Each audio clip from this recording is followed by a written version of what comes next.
Welcome to AIBPM, the Association of International Business and Professional Management.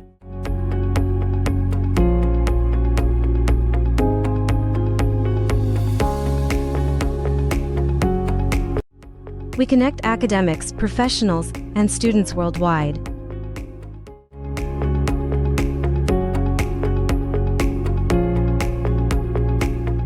Through international conferences, workshops, publications, and global projects, with more than 5,600 members and partnerships across leading universities. NIBPM is building a strong global network in education, business, and professional management. Hi, my name is Roland Perdana. I think this is a very good opportunity to join this conference.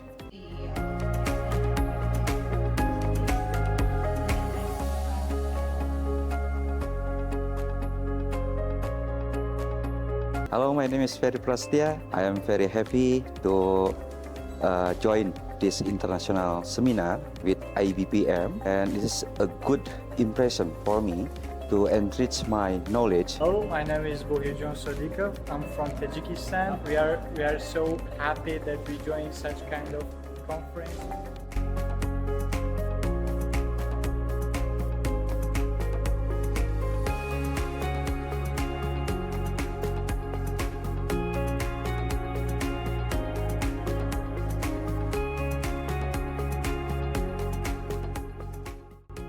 Join us and be part of the international movement.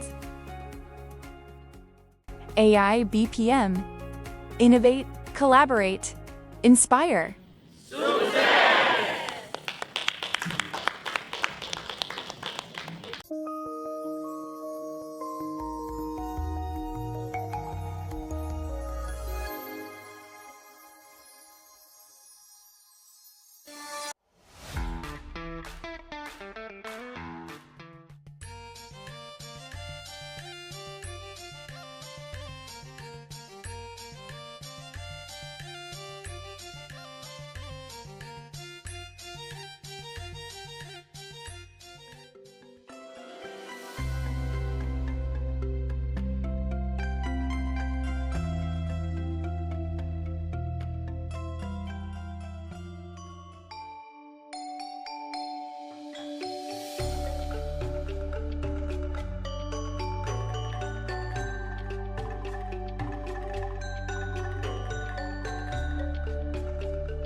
Good day, everyone. I am Dr. Firdous Ahmad Malik from University of People, USA. I would like to extend my sincere congratulations and gratitude to the organizers of 2026 Vietnam ICPM conference for creating such a forward-looking platform. The conference deals with AI, digital twins, and smart decision system. Is both timely and transformative, reflecting the technologies that are reshaping industries, healthcare, and also enterprise operations worldwide. Therefore, I believe this conference is a wonderful opportunity for scholars, researchers, and practitioners to exchange ideas, build collaborations, and contribute to innovative solutions to the future. My heartfelt appreciation to ICBPM, AIBPM organizing team for their vision, dedication, and commitment to the excellency, academic excellence. I wish the conference great success and look forward to the valuable insights that will emerge from this global gathering. Thank you very much. Hello, I'm TS Dr. Teo Koban from the National Higher Education Research Institute, University Science Malaysia. It is a great pleasure for me to extend my heartfelt congratulations to AIBPM on the successful organizations of 2026 Vietnam International Conference of Project Management. I'm truly honored to be part of this meaningful gathering, which has brought together academics, researchers, industry professionals, and practitioners from various countries to share ideas, build connections, and contribute to the advancements of knowledge and practice. My sincere appreciations goes to the organizing committee and everyone involved for their hard work, commitment, and excellent coordination in making this conference a memorable and impactful event. I wish AIBPM every success in the future endeavor and look forward to seeing its continued contributions to the global academic and professional community.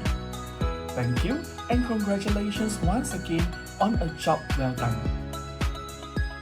Hello everyone, I am Dr. Diana Hassan, CEO and founder of ETE Academy.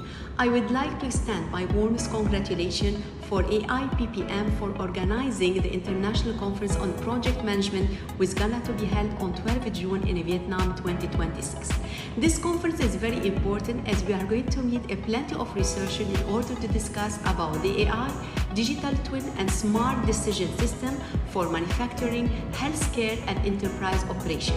I would like to thank the organizing committee for the lovely invitation and I wishing them all the success in the future. Thank you. Hi, I am Dr. Meherunisa. I am from Department of Economics, Lahore College Government University, Lahore, Pakistan. I would like to extend my congratulations to AIBPM conference, AIBPM team for organizing 2026 International Conference in Vietnam. This is very impressive and effective conference to collaborate various researchers, scholars and professionals around the world, from around the world. And I hope, I always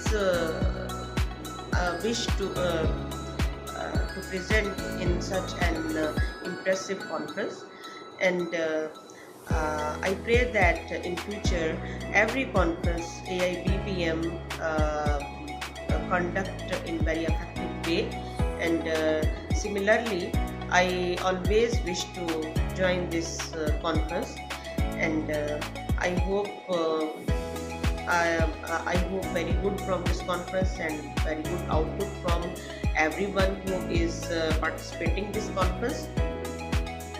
And thanks once again to AIBPM team for organizing such such a good conference and for providing such a good platform for us to present our skillful work and task in this conference.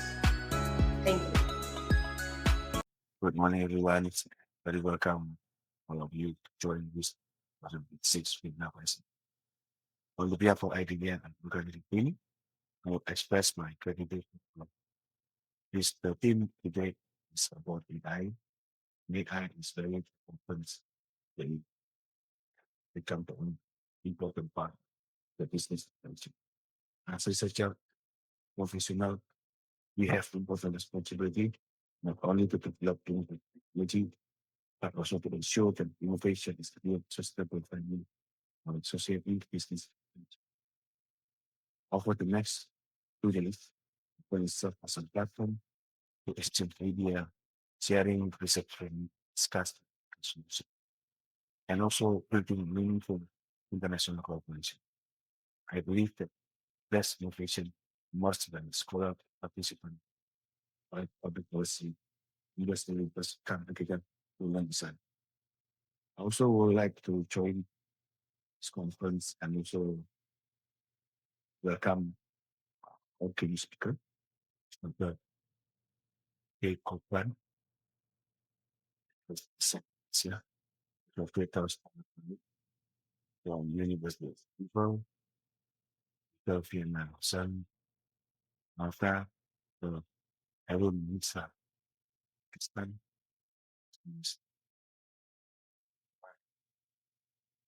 If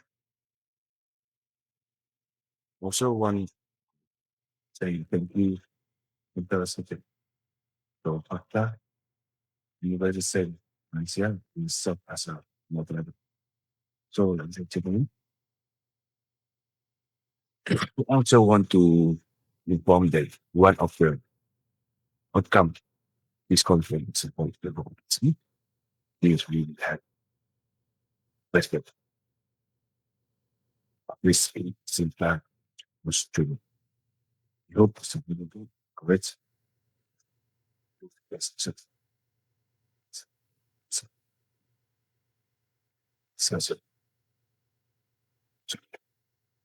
yeah. So once again, thank you for the participants for your support. I wish you all the best, and it's my pleasure to have that so proceeds now at the end. Appreciate it. Thank you so much.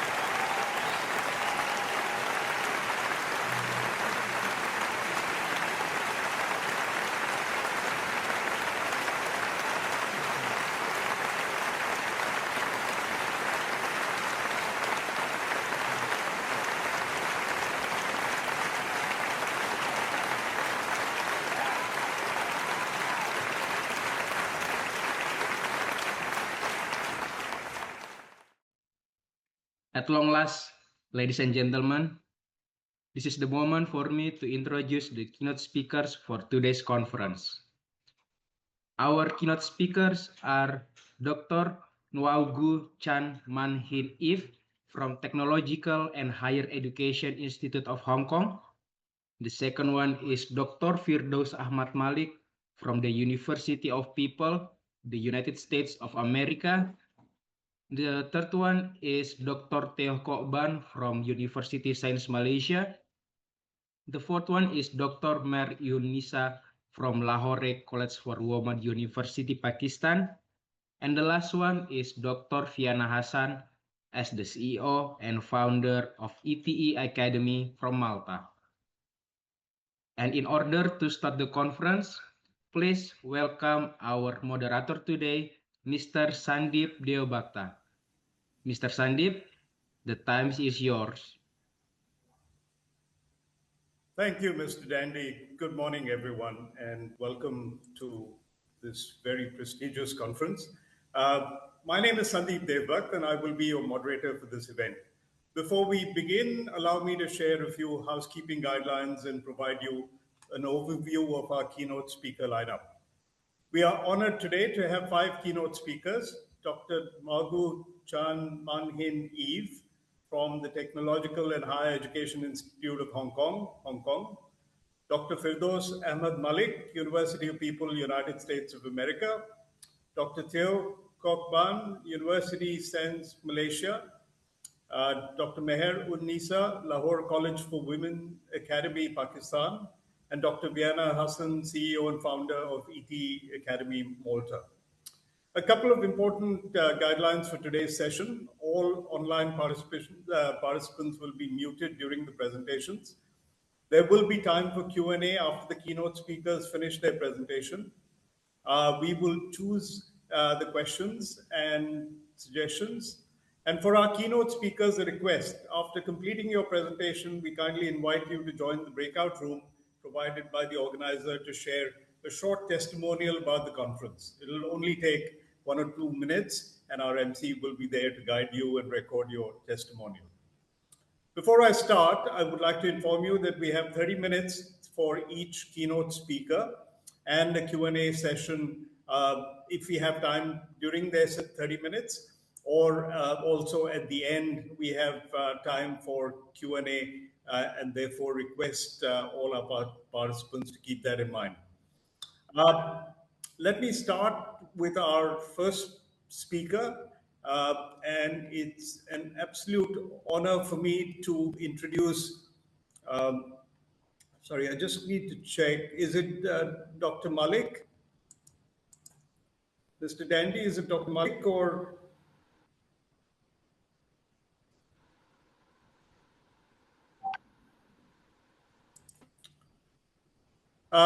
So let me introduce Dr. Firdous Ahmad Malik, University of People, United States of America. Dr. Malik is an assistant professor of economics at the University of People and currently pursuing postdoctoral research at Amity, Dubai University. He has earned his PhD from Babasaheb Bhimrao Ambedkar University in India with advanced degrees in economics from the University of Kashmir and the same institution. His research focuses on microfinance, financial inclusion, financial literacy, development economics, monetary economics, and public finance. He has published articles in Scopus Index journals, Springer, Elsevier, Taylor and Francis, etc., and authored more than 6 books. Dr. Malik is also active in international academic organizations, conferences, and research mentoring, and has received various awards for Best Paper Presentation and Best Reviewer Contribution. Dr. Firdous, welcome, and the time is yours. Thank you very much for your introduction, Dr. Sandeep. I hope I am audible. Am I audible? You're breaking up slightly, Dr. Firdous. Just give me 1 second.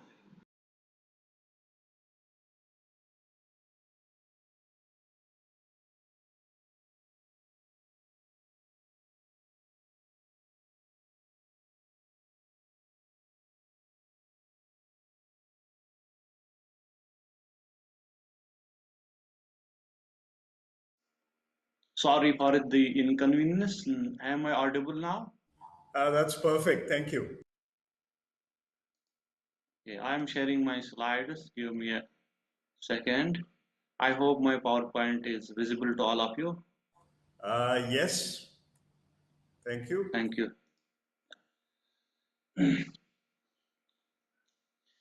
So, distinguished chair, respected organizers, esteemed scholars, researchers, industry participants from across the globe.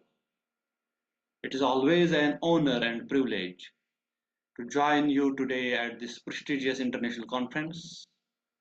I would like to begin by expressing my sincere gratitude to the organizing committee, AIBPM, for this generous invitation and for creating this remarkable intellectual exchange, where innovation and global collaboration is existing.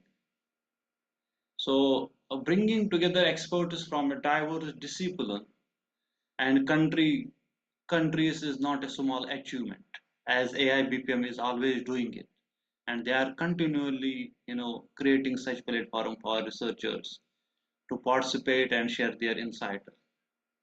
I want to commend this, organizers for their vision, commitment, and helping to advance the knowledge across the borders. So as we are gathering here for this fascinating movement, I can say in human history across industries and societies, where we are discussing, important and timely topics like artificial intelligence. We are talking about digital technologies, which are shaping our lives, our work, and we learn from them, and we are making smarter decisions. Yet we embrace these technologies where they are transforming our lives. We also must ask a fundamental question: how can technology serve humanity rather simply automate process? So, as the title of today's conference is, it is very important and timely topic which needs deliberation. So today I will be discussing that how AI powered digital twins and smart decision systems are helping us to transform, project management and enabling the emergence of intelligence enterprises. More importantly, I will argue that the ultimate purpose of technology is not technological advancement alone, but it should be enhancement of human capabilities. It should help us, to develop organizational learning and sustainable development. So, ladies and gentlemen, this was my first question that technology should not help only to create more innovations in the technology. Rather, we should think critically whether technology is helping us to achieve some remarkable, milestones in human development.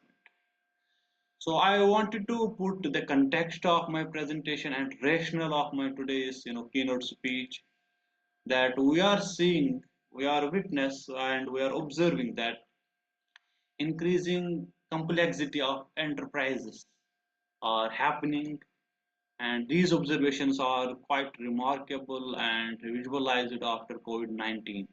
We got a greater transition, whether it's a market, whether it's a technology, whether it's a, digitalization. Therefore, we will be focusing on need of the adaptive real-time decision making, where it is artificial intelligence. Nowadays, AI is taking economic activities. AI is coming in academia. AI is witnessing, great elevation in industries. So, lastly, the rationale of this, the important question which I have asked, whether these technologies are helping the human well-being, human welfare, or human development in any way, and what are the growing challenges. So this is the background of my today's presentation. I wanted to, put it like this. So therefore, this keynote today we will be exploring, we will be having deliberation. It is a discourse, it is a discussion. I would be liking to have more interaction with the participants once they will ask the questions.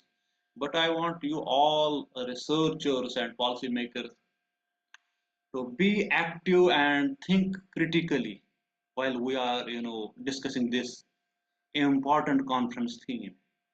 So, for example, artificial intelligence and digital twins, they are helping. They have made our life very small.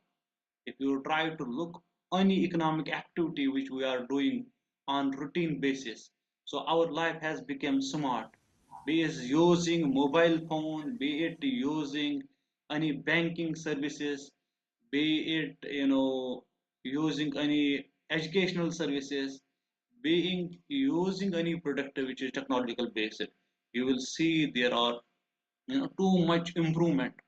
So life has become smart, easy.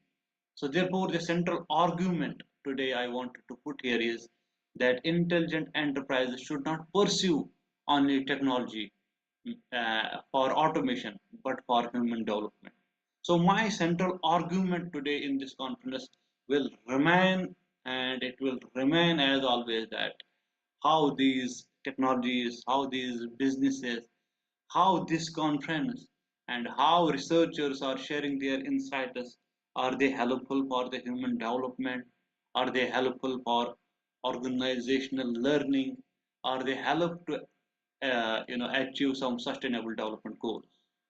So as we know that modern organizations, we are facing uncertainty, because of rising technological disruptions.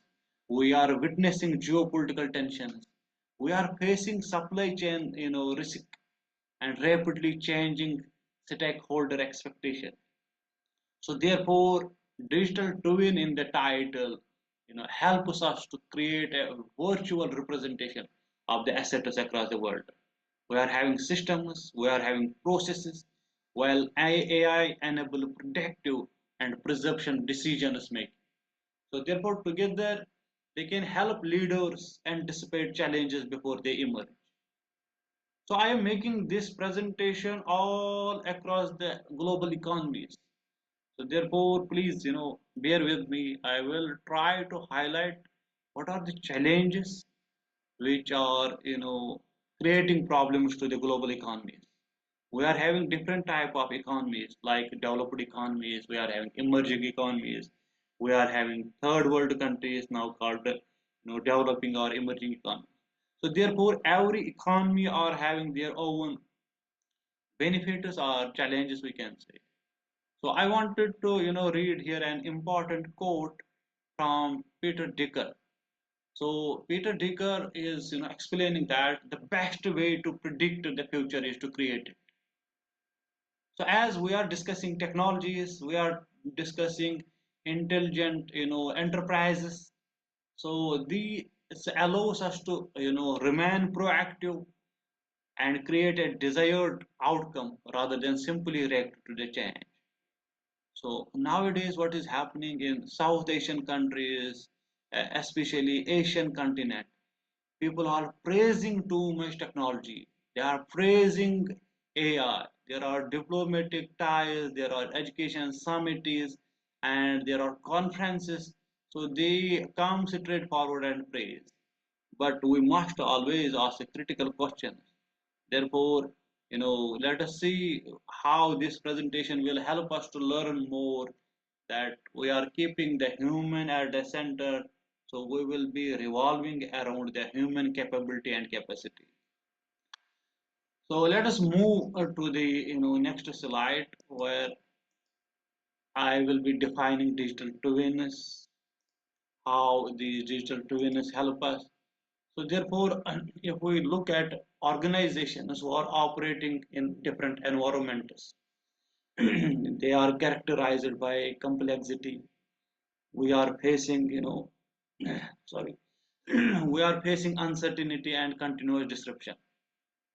So it is a, it is an observation. If we try to look at different wars are going on across the globe, like Ukraine war, Russia war. Now we are having war going since 2 months. In between, there are breaks like USA and Iran and Israel war. So therefore, there are uncertainties. They are increasing. They are continuously disrupting the economies. Yes, as per the economic and financial instability is concerned.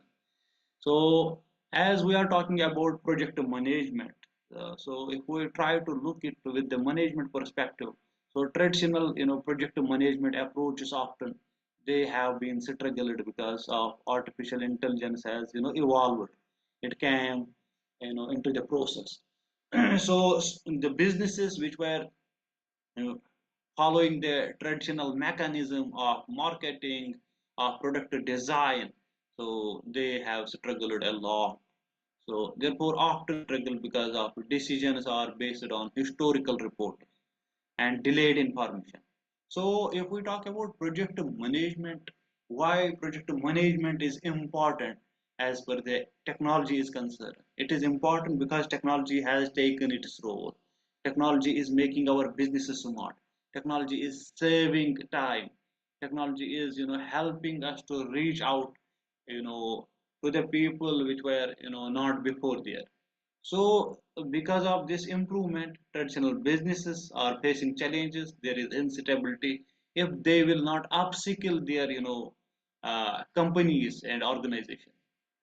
So therefore, AI and digital twins provide a real-time intelligence. It helps us to create a market and allowing project leaders to move from reactive management to proactive.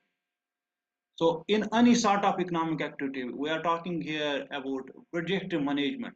But if we look at education, let us suppose higher education, if institutions are not following AI technology, then they will be lacking. They will be, facing the challenges in to remain in a competitive educational environment.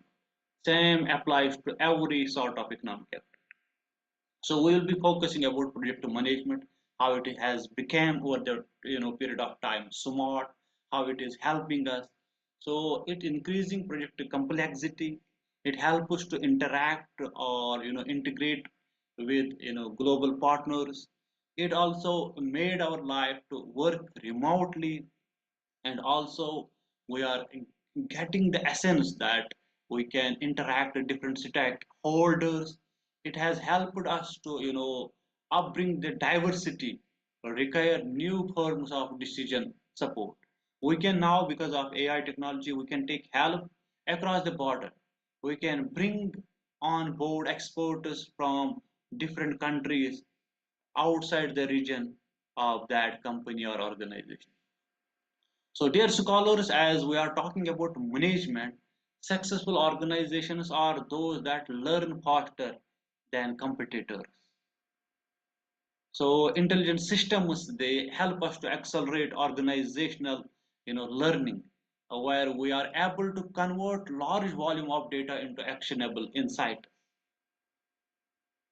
So, where we are having adaptability, and it is becoming the defining capacity of successful organizations. So in this slide, what we are trying to understand that enterprises require intelligent systems nowadays, and why human development must remain the central digital transformation.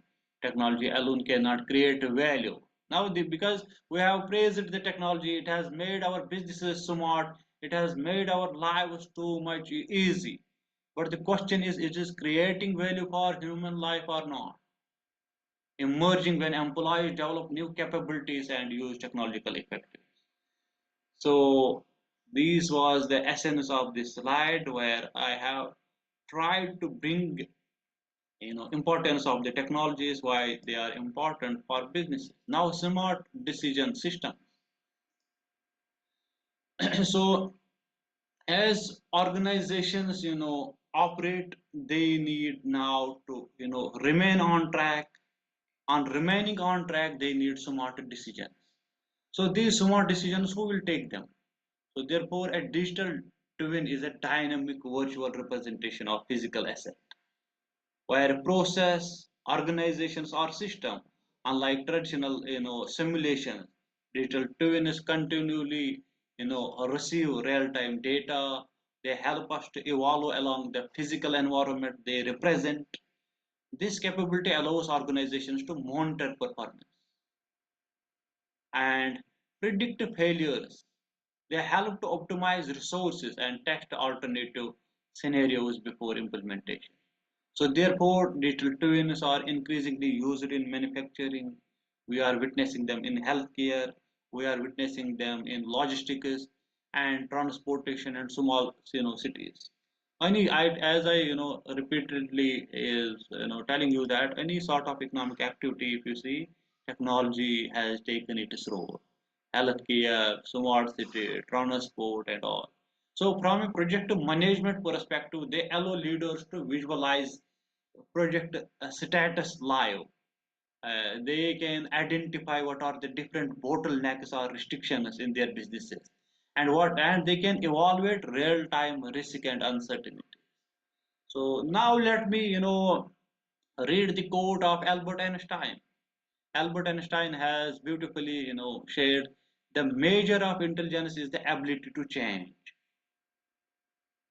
I will repeat it again. The measure of intelligence is the ability to change.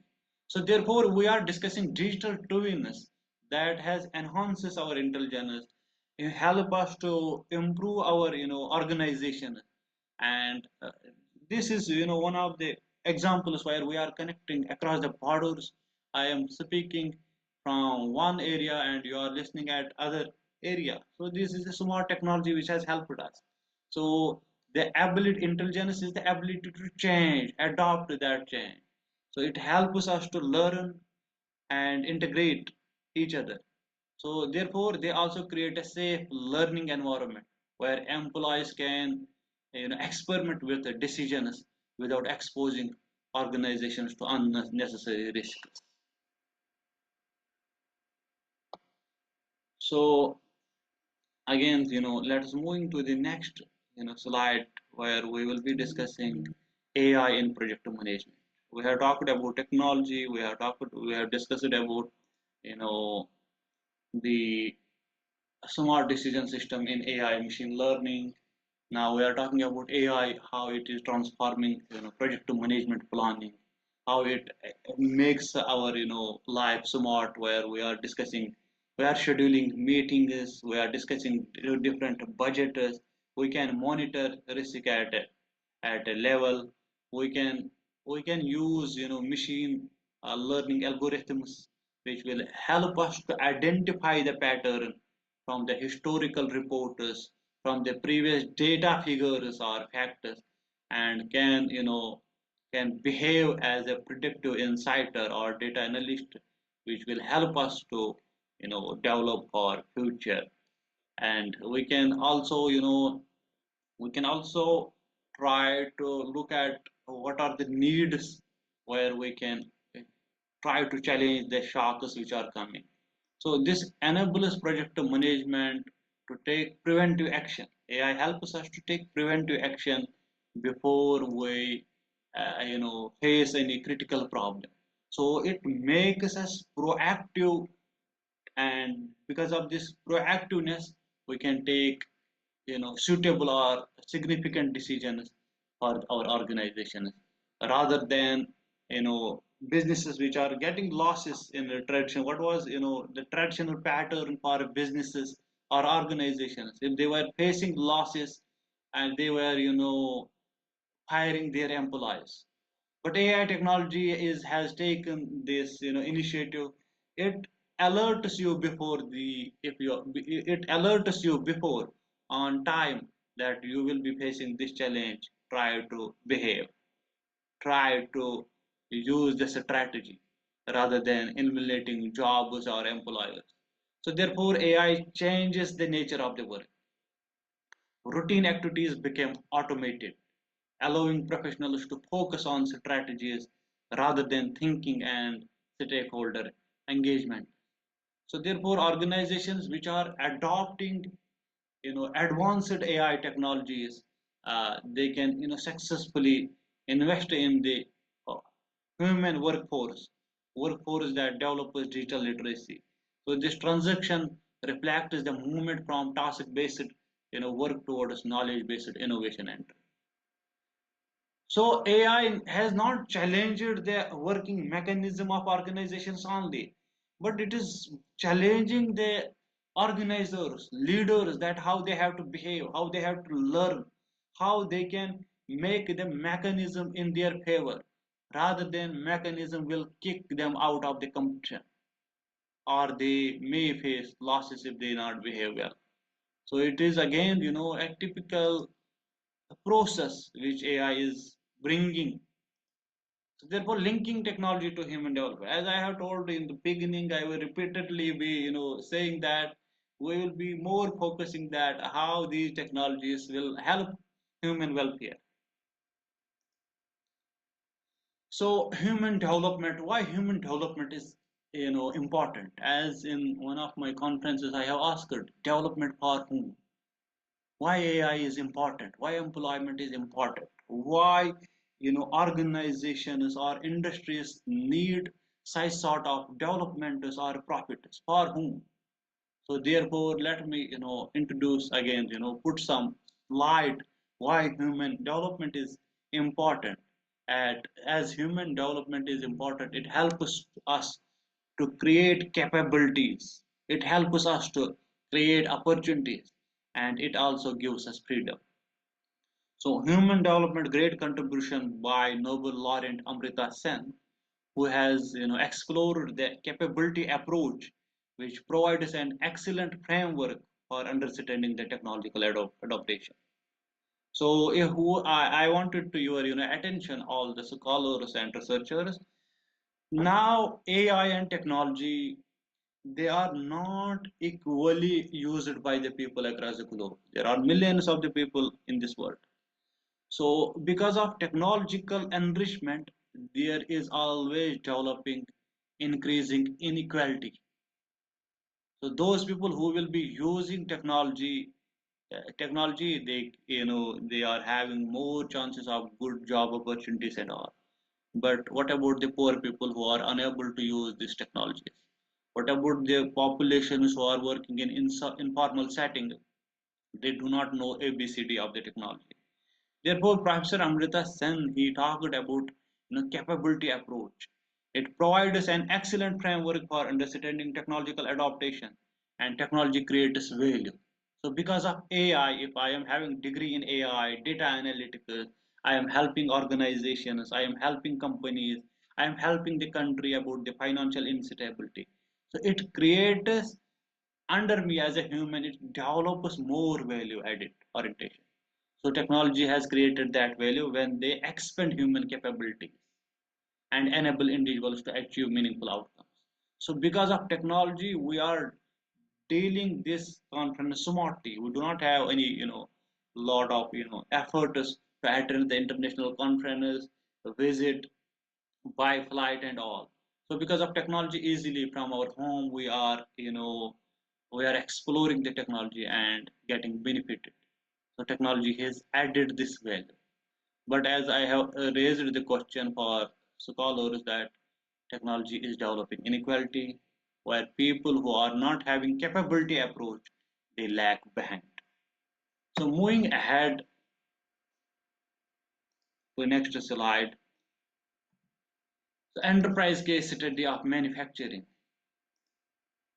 So manufacturing provides one of the most major examples of digital twin in implementation. So digital replicas of production systems allows organization to monitor performance. It can help them to predict equipment failures or optimize manufacturing schedules. So research indicated that significant reactions, downtime and operational cost.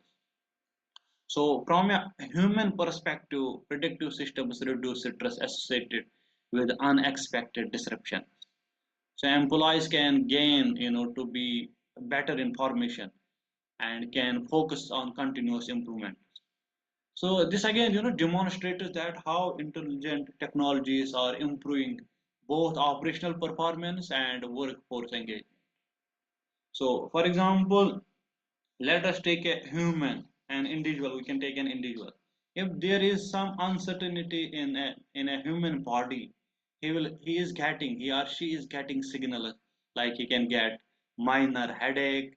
His body will react that something is not behaving well inside the body. Now AI technology is doing the same. So if there is any technological problem, whether in a you know in a tool, let's suppose in a car or industrial unit, so it gives a signal that something is not working properly. So therefore, it has helped. Technology has helped enterprises also that how they can check their businesses before they collapse. There are signals.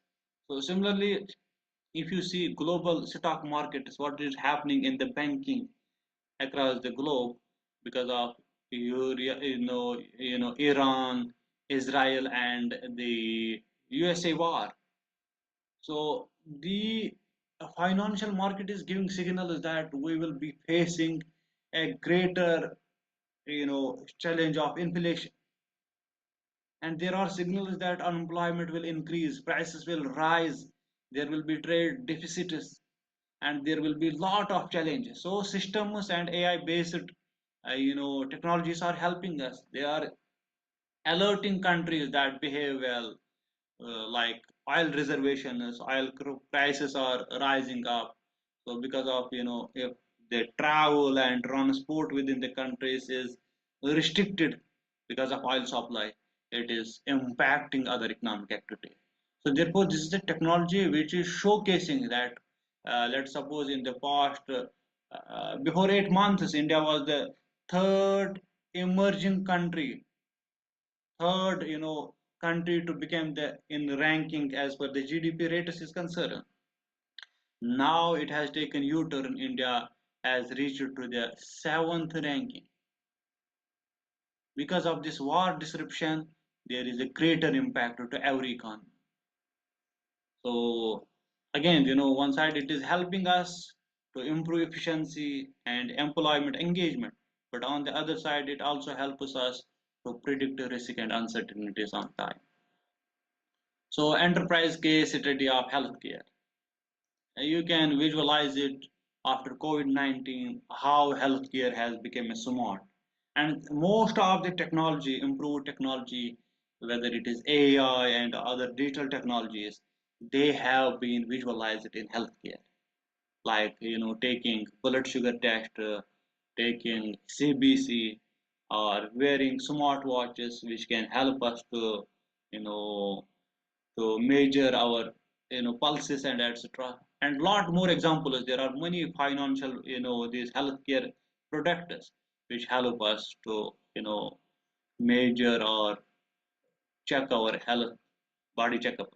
So healthcare organizations, they are using digital twins model for the patient flows. It helps them resource allocation and operational management. So AI powered systems, they also forecast demand. They also help us to understand the risk and uncertainties in the human body and suggest us improved health delivery. So therefore, like during periods of high demand, predictive models support more effective staffing decisions. So, so again, let us understand that COVID-19, where doctors were afraid to give services because of that virus, doctors. So, but technology is having the capability which can help an individual to record these risk and uncertainties uh, self, and there is no threat to the human life. If there is a virus, where doctor will be hesitate to take care of that patient, to look at him. But technology is not having that discriminatory feature, or technology cannot restrict itself to give the services. Therefore, it is one of the phases of the technology, the smart technology, which can help an individual who is facing worst virus, where doctor or humans will not have be you know be able to provide the services, but technology can monitor things. So the human development dimension is especially important in healthcare, because employees well-being directly influences patient outcomes. So by reducing uncertainties and improving planning, intelligent systems like AI, they can contribute lower these stress levels and better organizational resilience. So healthcare is, again, it is one of the major economies, health economies, one of the major economies which has witnessed greater shift of use of smart technology and helped and improved lives. Small device like oxygen, devices, how important they are. So these are the important things. Now we will talk about integrating data across systems. So my presentation is a Dr. mixed Firdous, presentation. Yes. Hello, sorry to am I interrupt. audible? We have 2 minutes left. Oh, 2 minutes left. So okay, I will try to catch up quickly. I was having 21 sliders, but I am at slide number one. Let's see how to do it. So then we are talking about integrating data across systems. I have talked about healthcare, I have talked about enterprises. Now data. Data is also understanding as a greater asset. As the information technology, sensors, and cloud AI, Google AI, they help us to take holistic decisions, right? So then risk management and scenario planning. As I have discussed about the AI, that AI is providing different scenarios. It helps us to understand the different failure potentials before they occur. it also makes us unable to interact with this. Then agile and adaptive management. I am just quickly running. So digital twins, they support us to understand the process. We can witness the real time updates, so that we can respond rationally.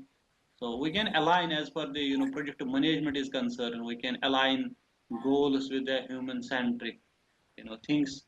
Then sustainability and ethical considerations, as we are talking about sustainable development goals and how ethical we can use AI technologies without hindering the capability or without discriminating the human tendencies. So therefore, energy efficient digital twins, they operate in as per the environment is concerned. Ethical AI use is to be done in decision making, and humans to be integrated in the system. Then collaboration and knowledge sharing. So it across the development, I have given you example of the conference. It is one of the digital twins which help us to interact or meet each other. AI driven in insights. We can learn about different libraries, different books, and different reports. So we can share our knowledge, foster collaborative problem solving. If I am having a problem, I can reach out the people outside the country who are the experts, and they can nurture to help me to understand about that problem. Then metrics and performance measurement. So if we check these metrics, we are getting real-time feedback as the technology is concerned. We can behave on support, and we are while focusing the welfarement of any technology, we are keeping human development indicators in mind while understanding whether it is a profitable or not. So challenges and limitations. So we are having these challenges, or greater discussions is going on that AI. What about our data privacy? What about security at a national level? Nowadays, AI technology has been widely used in wars, in you know, in attacking each other countries which are using these smart technologies to you know to to process their wars. So therefore, data privacy and cyber security is a greater threat, and there are lot of more debate to improve these technologies so that there will be no hacking and people will not be lacking. Then skill gap in AI literacy. It is again that we have to improve, we have to be on track, we have to learn about the digital tools and technology. Then future trends that digital twin, it helps us to be online on track. It helps us to come with more advanced decision making. Again, helps us to design the technology AI so that human values will be not neutralized. Then research insight studies link AI adaptation so that human skills can be developed and engagement will be there. So it also helps us to have a better decision making.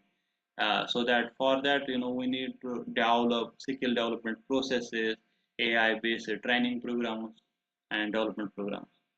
So then policy organization and recommendations. We should encourage AI literacy and continuously training, whether it is students, leaders or managers, they should learn about AI technology and try to train themselves.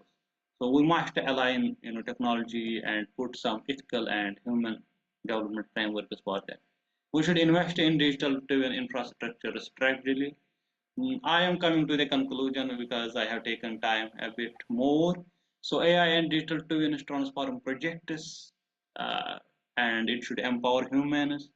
So from this, presentation which was in between quite hurry, I am just summarizing it. Intelligent enterprises are human-centered, and we must adopt sustainable values. We must embrace technology while focusing on human development. As I have told that, I will be looking for active participation, but time has not allowed us to have much active till now. But I would love to, take your questions, and if any sort, I will be, having some insights from the participants. Thank you very much for this opportunity to AIBPM. It is always my pleasure to participate in such a wonderful gathering where I learn a lot from my co-panelists or keynote speakers. So once again, thank you very much. Dr. Sandeep, if there are questions, please go ahead. Dr. Firdous, thank you very much for a very engaging talk and for provoking a lot of thought. Um, we have run out of time right now. In fact, we're a little behind time, but we will have questions for Dr. Malik at the end of the program when we have, after all the speakers. So, Dr. Firdous will come back to you with questions, but we'll move on now to our next session. And I'm delighted to welcome Dr. Meher Unnisa from the Lahore College for Women University in Pakistan. Dr. Meher Unnisa has 14 years of teaching and research experience in economics at graduate and postgraduate levels. She has supervised 12 MPhil theses and received several research and best paper awards. She has served as an external examiner for MPhil thesis and as a reviewer for well-reputed impact factor journals. In addition, she has published research articles in various national and international journals. Dr. Nisa, welcome. The time is yours. Good morning, everyone. I am Dr. Meher Nisa from the field of economics.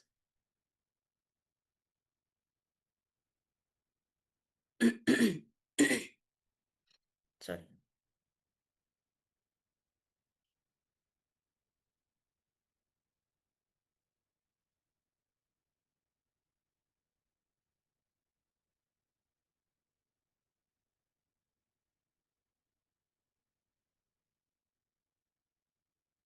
Yeah, my presentation title today is Digital Twins for Smart Manufacturing, Impact on Economic Development.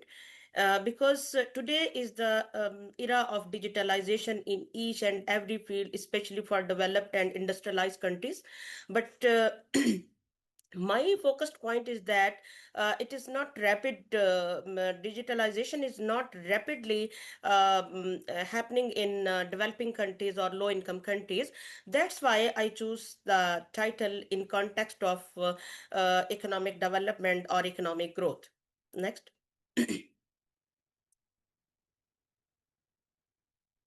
Next slide.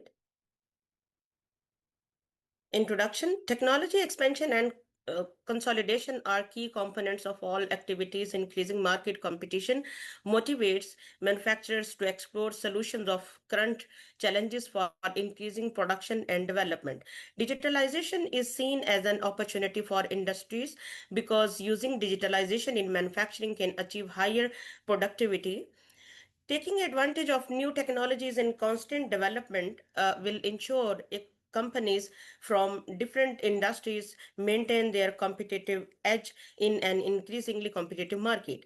Digital twins are currently being developed for every process, product, or service in a company in order to stimulate all kinds of scenarios before their commencement in the physical world. The technological revolution known as Industry 4 enhanced storage capacity and processing power in manufacturing industries. This established a fast connection between people, assembly lines, machines, robots, and processes, etc. Industry 4 revolution contributing in exponential growth of industry and economy globally. Industry 4 is the integration of digital technologies such as artificial intelligence, the industrial internet of things, IoT, robotics, and big data into manufacturing and industrial processes. It derives economic development by transforming traditional supply chain, boosting productivity, and shifting competition from pure mass production to smart, highly customized services. Now, digital twins. Digital twin technology represents an advanced technological concept that entails the creation of a digital replica of a physical asset, system, or process, facilitating real-time monitoring, analysis, and optimization. This sophisticated technology integrates multiple data sources such as sensors, historical data, and machine learning algorithms to develop a dynamic virtual model that stimulates the behavior and performance of its physical counterpart.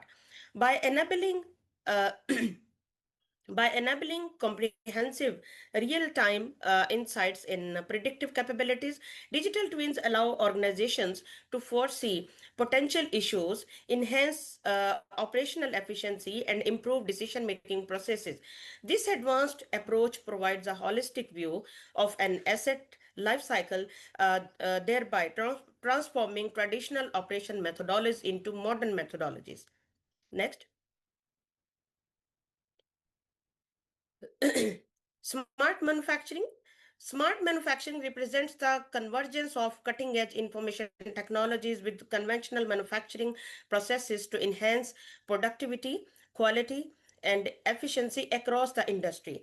By integrating technologies such as the Internet of Things, artificial intelligence, big data analytics, and cyber physical systems, smart manufacturing enables real time data collection and analysis, predictive maintenance, and improved decision making. Although the development of digital twins started from the aerospace industry, the industry which is exploring the technology the most is the manufacturing industry. Digital twins have been described as the key enablers of Industry 4 and smart manufacturing. Any manufactured product goes through four main phases throughout its life cycle: design, manufacture, operation, and disposal. Smart manufacturers can leverage digital twins in all four phases of the product. Next. These are the all four phases. I have to explain one by one. That is the design, manufacture, operation, and disposable. This is the life cycle of manufacturing product in this era, and this life cycle is also can equipped with digital equipments, digital process, and can use advanced technology to increase the productivity and to increase the output of any manufacturing firm or manufacturing system. Next.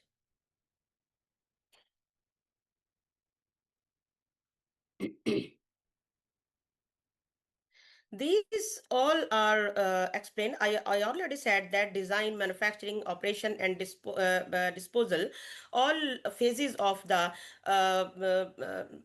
traditional production process can adopt latest technology, and digital twins and Industry 4 revelations can affect each and every process, each and every phase of the industry process. Next.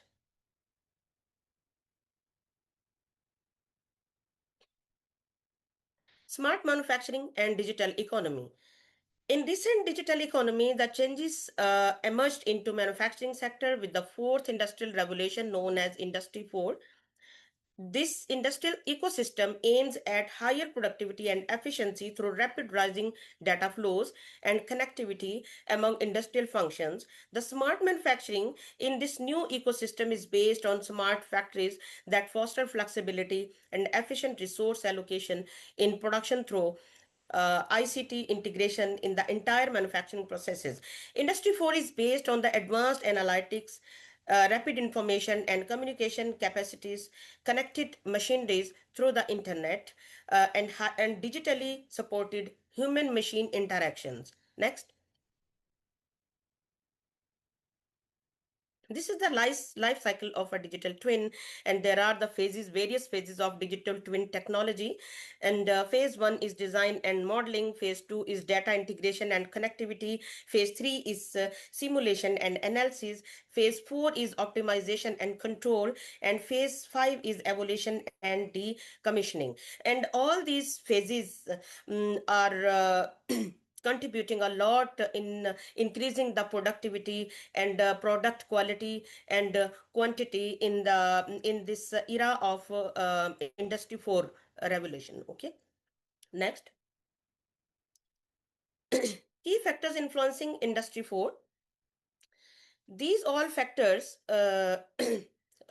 affecting by the Industry 4 revolution, and we can say that this effect is positively contributing of all in all these factors, like industrial development policies can be more advanced and more effective in the era of Industry 4 revolution, and facilities for trade development. This technology, we can say that digitalization can support the trade development, and increasing the export and import and trading volume of in an economy.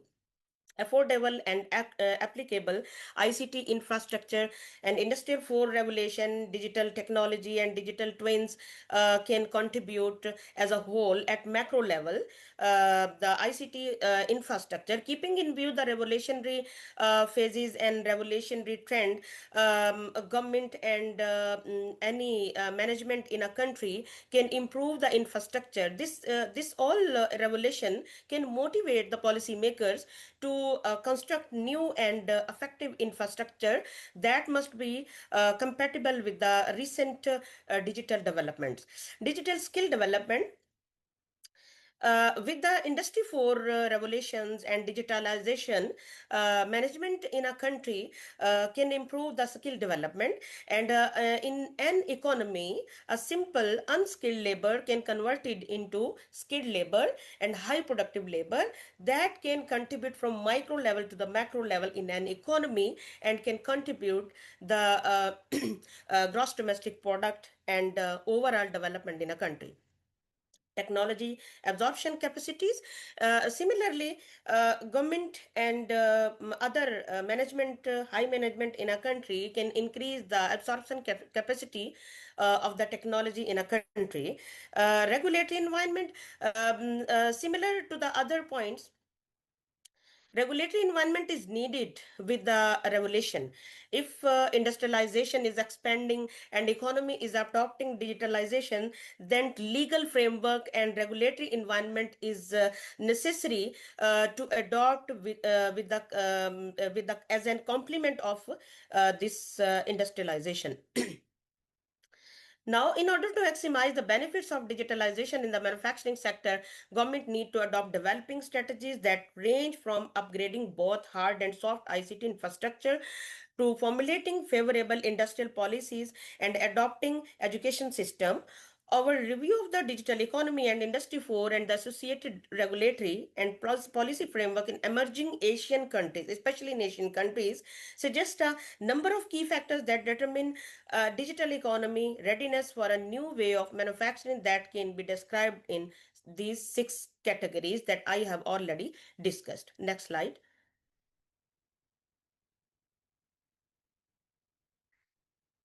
Implementation barriers and challenges for developing economies. So there are, we have talked industrial revolution, Industry 4 revolution, digital twins, and other technological revolution. In case of industrialized country, key industrialized countries like Japan, Germany, US, and other fast, rapid economies, and related to the other rapid economies. But in case of developing economies and low-income countries, there are some barriers to adopt new technology and to change from physical manufacturing process to the digital manufacturing process. There are some hindering barriers. There are some barriers which can hinder in this process, like initial investment requirements.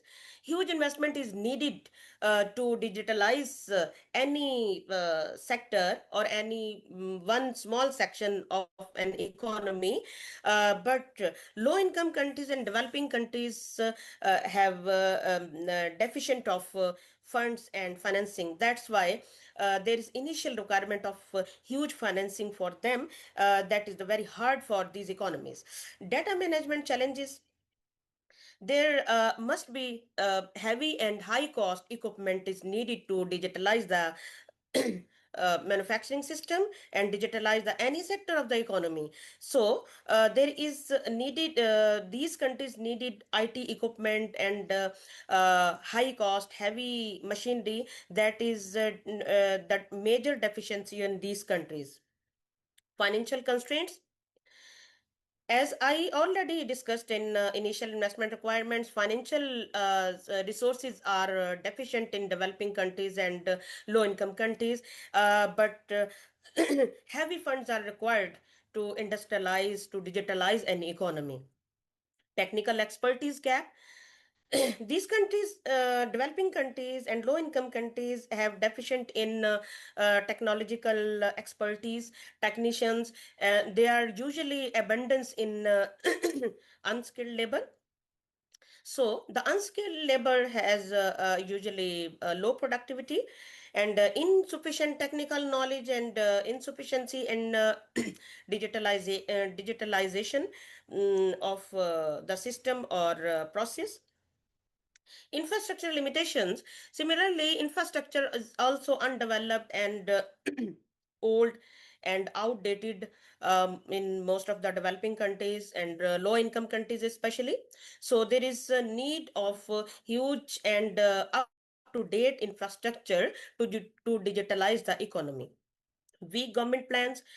Most of the low income countries have weak and inefficient government policies and plans. So they have to prepare themselves by planning and organizing their framework, their legal framework, and their policies, like their fiscal policies, their monetary policies, and related to the all sectors of the economy. Next.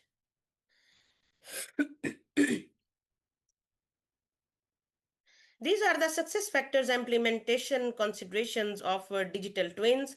Like first phase is phased implementation. Second is the collaborative approaches. Third, by simplified solutions. Fourth is the capacity building to enhance the capacity and economic environmental benefits, because success factor is that the economic benefits and environmental benefits can achieve after the digitalization and industry 4 revolution. And sixth is the opportunities and future prospects. Future prospects are very bright after digitalizing the economy, because industry 4 revolutions and digitalization, from micro to the macro level, from bottom to the top, um, can contribute positively and can enhance the quality of product from bottom to top in the economy. And this can and this can contribute the high volume of product and high quantity and quality of product, which will ultimately contribute the high rate of growth in the economy and ultimately economic development of that country. Next.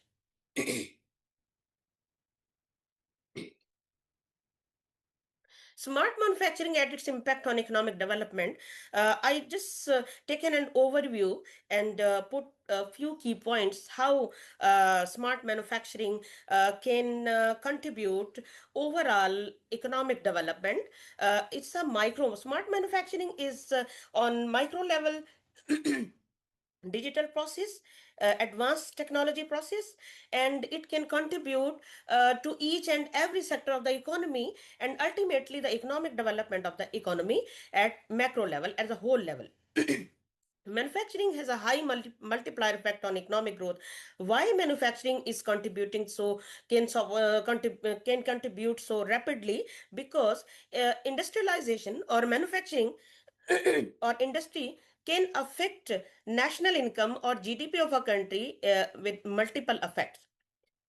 If we put one unit in investment or technology, it can it can produce output. It can produce output, or it can affect multiple times in the gross domestic product. That's why rapidly it can enhance every sector. It can expand every sector of the economy with the high rate of growth. Manufacturing generates wealth through trade. So like so like other sectors, trade can also expand after increasing the output in the manufacturing sector. Manufacturing drives innovation, technological advancement, and research and development, which further contribute industrial productivity and growth in an economy. Next.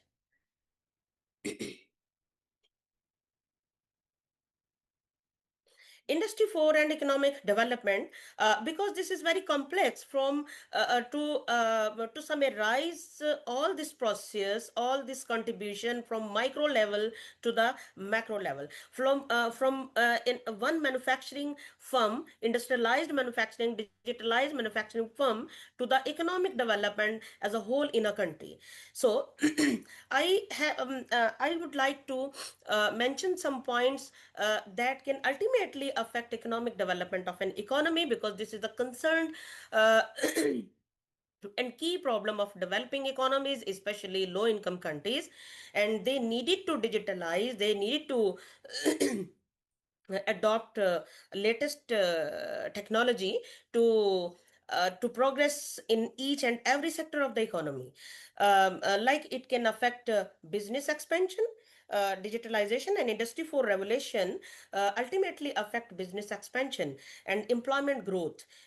Definitely manufacturing sector, if we invest in manufacturing sector, if we digitalize or if we put advanced technology in manufacturing sector, the employment growth will increase.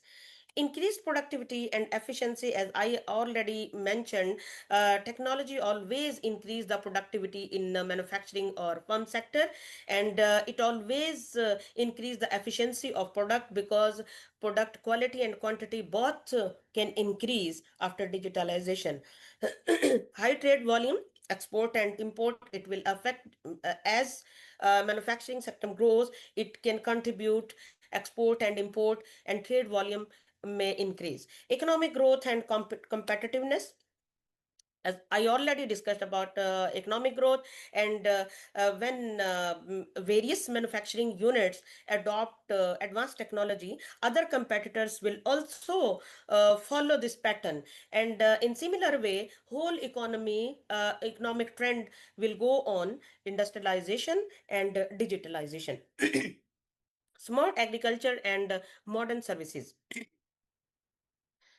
In apart from the manufacturing sector, when industrialization take place in economy, agriculture sector also modernize and adopt digital technology, adopt modern technology in agriculture sector, and this can ultimately contribute the high growth and high production in agriculture sector, and this can contribute the economic development, because most of the developing countries are working their agriculture sector is also a major sector for most of the developing economies, and these economies can also adopt digital technology in agriculture sector too, to enhance the economy, to contribute the economic development in the country. Right?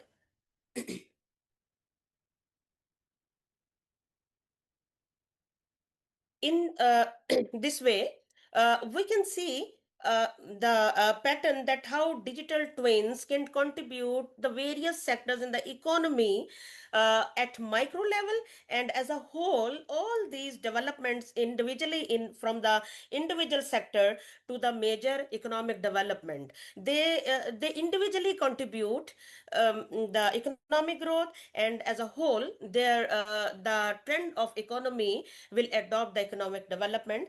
Like aerospace digital twin contribute the aerospace sector, automotive, manufacturing, mining, maritime, energy, petroleum, agriculture, smart cities, education, healthcare, retail, and construction. So we can see each and every sector. There are also so many sectors which can digitalize their system, their process, and finally they can stay on they can keep on trending towards industry 5 revolution, and this can uplift the economy, especially developing economy, to the stable and sustained pattern.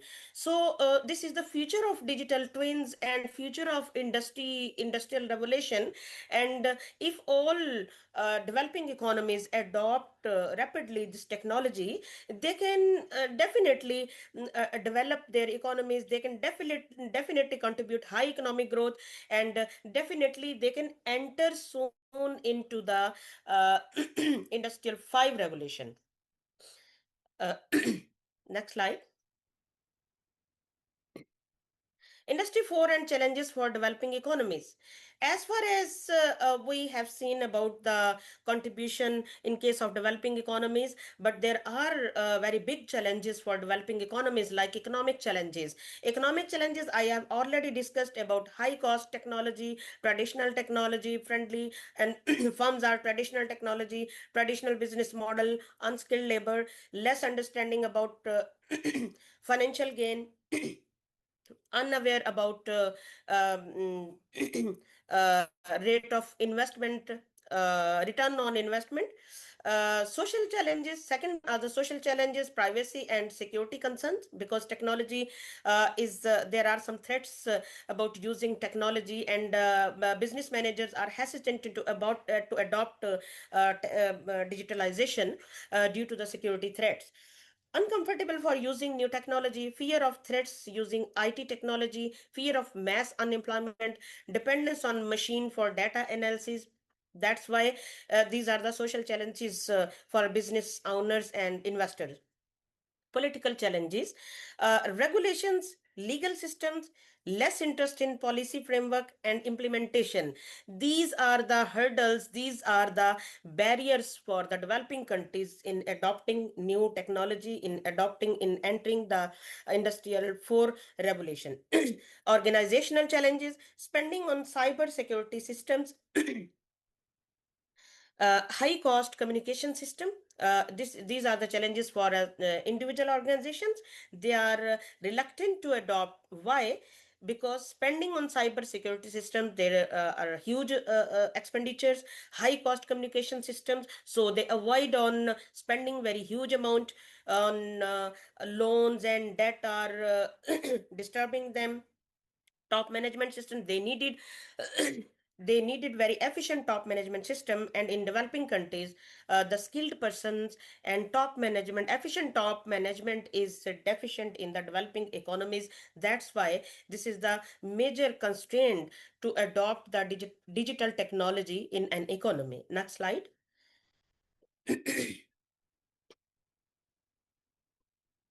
I will conclude this presentation. The adoption of Industry 4 technologies has the potential to derive economic growth and enhance competitiveness. Increased productivity, cost savings, and improved quality control contribute to economic efficiency. The development of new markets and industries driven by digital innovations creates opportunities for revenue growth and job creation. Startups and small business can leverage Industry 4 technologies to compete on a global scale and disrupt traditional industries. Industry 4 also presents challenges and implications that must be addressed. Data privacy and security concerns arise due to the collection and analysis of vast amounts of sensitive data. Ethical considerations surrounding AI and automation require responsible practice and transparency. The digital divide between regions and countries could exacerbate inequalities if left unaddressed. Policymakers play a crucial role in shaping regulations and policies that address these challenges effectively. Thank you.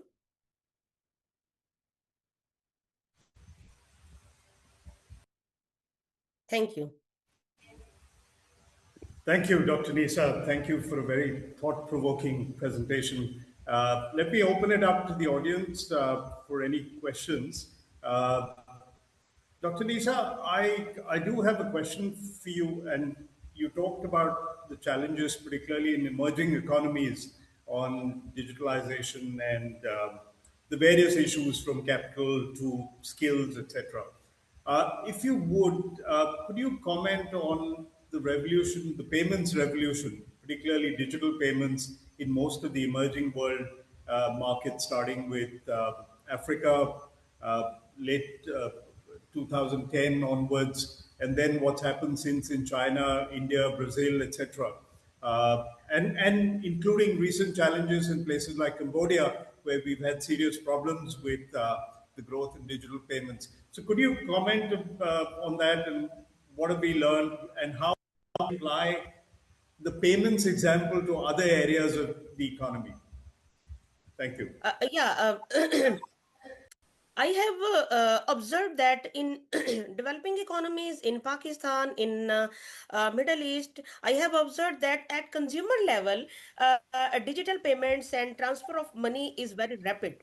An individual is adopting technology rapidly, but government is not implementing digital system and digital equipment. And I can express here the case of Pakistan because I am from Pakistan.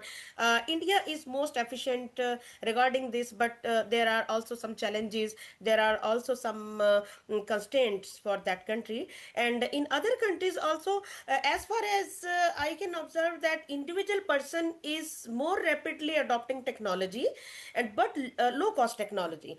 Individual investor, individual businessman cannot afford huge equipment, heavy cost equipment, imported equipment. These are the constraint and challenges, and government should subsidize this. If government of one country want to take the pattern of industrialization, government should support. There must be policy, there must be planning, and there must be subsidies for the industrialization, for manufacturing sector. So this I am observing these days, these all economies, especially developing countries or low income countries. Thank you, Dr. Nisha. I think that's a really important point. And as we've seen in many countries, governments have, in fact, invested in the public infrastructure to support digital. And your point, particularly around, I mean, I've worked in banking for almost 30 plus years, particularly your point around uh, frugal innovation in digital. So the point of sale and the QR code versus terminals, which cost $3,000 a month for a small merchant, that's unaffordable. But a QR code is almost zero cost and something they can set up immediately. So your point's very well taken, and I think we need to see more examples of that across other sectors, particularly in emerging markets. Dr. Nisa, thank you very much. We Thank you too. enjoyed that presentation, and Thank you thank you. too. I have learned a lot at this platform. Really, I appreciate this platform and this gathering. I also enjoyed a lot. Thank you very much. That's very kind, and I'm sure the organizers at AIBPM would be very happy to hear that. So thank you very much, and we look forward to seeing you again at future conferences. Thank you. With that, if I can move on to our third speaker and to introduce Dr. NWAOGU Chan Man Hin Eve. I hope I've pronounced your name correctly, and apologies if I haven't. Dr. Eve Chan is the assistant professor from the Technological and Higher Education Institute of Hong Kong, THEI. She earned her PhD in fashion and textiles marketing and merchandising from the University of Textiles and Clothing, the Hong Kong Polytech University, HK Poly U, in 2009. Prior to joining THEI, Dr. Chan was research fellow at the Hong Kong Community College of the HK Poly U and visiting lecturer of the Hong Kong Design Institute. In terms of her professional experience, she has served as global business controller and manager of the internationally renowned fashion company H&M. Dr. Chan possessed extensive industrial experience in buying, merchandising, marketing, and retailing before commencing her academic career. Currently, Dr. Chan is managing several competitive research projects in international trade of fashion and textile, location analysis of production in the Belt and Road Initiative, as well as econometric modeling. She has successfully collaborated with local and international fashion brands and apparel companies in carrying out research projects. Her research findings, which are generated an impact on the fashion and textile sector, are recognized by both academia and industry. Her publications include book chapters, papers in major peer-reviewed journals, and international academic conferences. Dr. Chan is the author and editor of the book entitled Belt and Road Initiative, Collaboration for Success, which is about the integration of econometric technique and artificial intelligence into the textile and fashion industry. Dr. Chan is the recipient of various research awards, including the Best Paper Research Award at an international conference, the 14th Asian Textile Conference in 2017, ATC 14. She had been invited to be the keynote speaker, conference member, committee member, session chair, and reviewer for several international conferences. Welcome, Dr. Eve. The time is yours.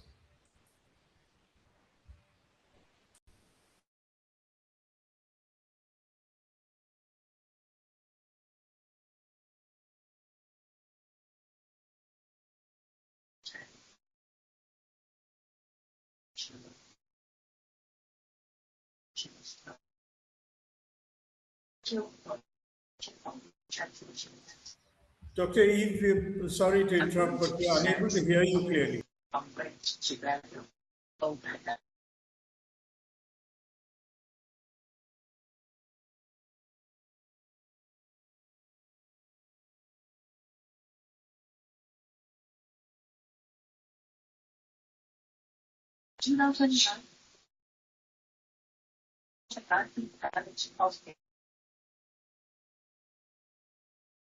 Particularly, that's why COVID is relying heavily on supply chain. Example, the active close, there's a lot of orders cancelled, there are permanent job, whereas from all chain in global textile clothing.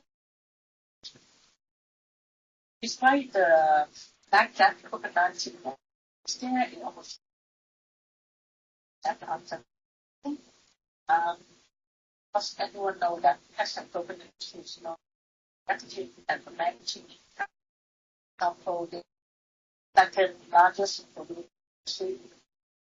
There are about 70 to 20% global producer, whereas they when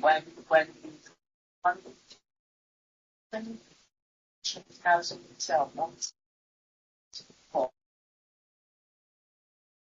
as the 21 billion of production, and so 10% of the carbon emission of the land.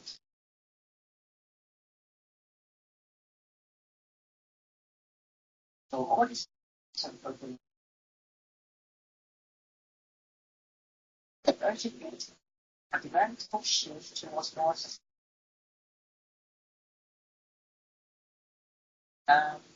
according to my literature review, sustainable practice in fashion. There's a concept that we must be like this that while and if it's slow fashion appear after the era of like talking about the fashion, ethical fashion, sustainable practice, like the circular economy, designer, that kind of try to use the practice to say that so there's some driver and barrier for sustainable practice. Social cultural factor, the institutional ecological factor, as well as the stakeholders, real designer, manufacturer, and there's some impact of COVID-19 and global economy, like the changing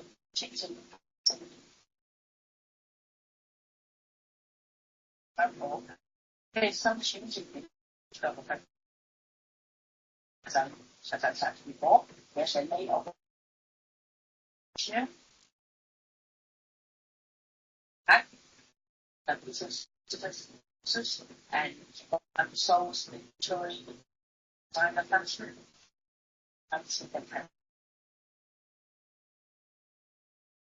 they adopt a new sales channel like the social media, online shopping, something like that. But also the enhance the clothing and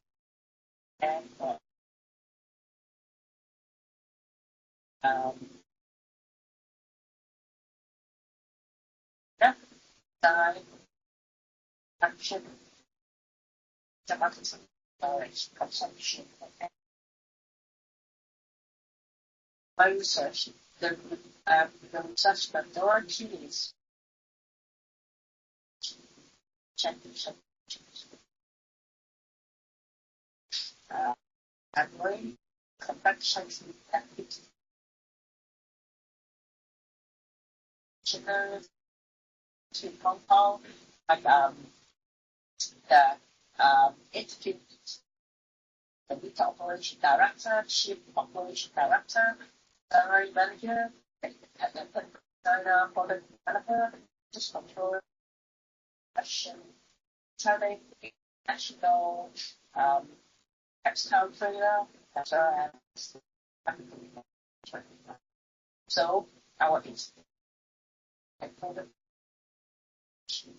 and its repercussion is how practitioners perceive and evaluate that competency on technical practice. So the team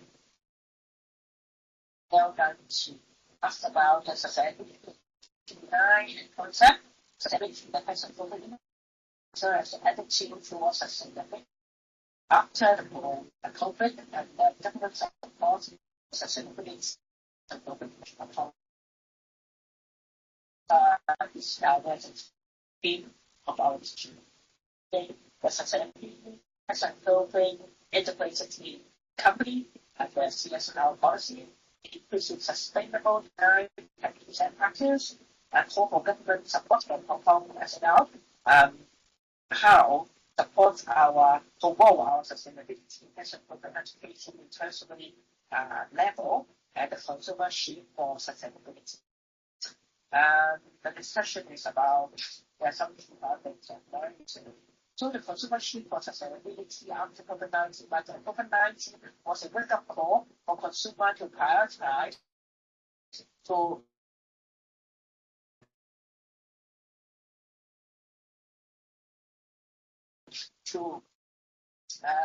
think about that, how friendly initiative when they're buying clothes. Yes.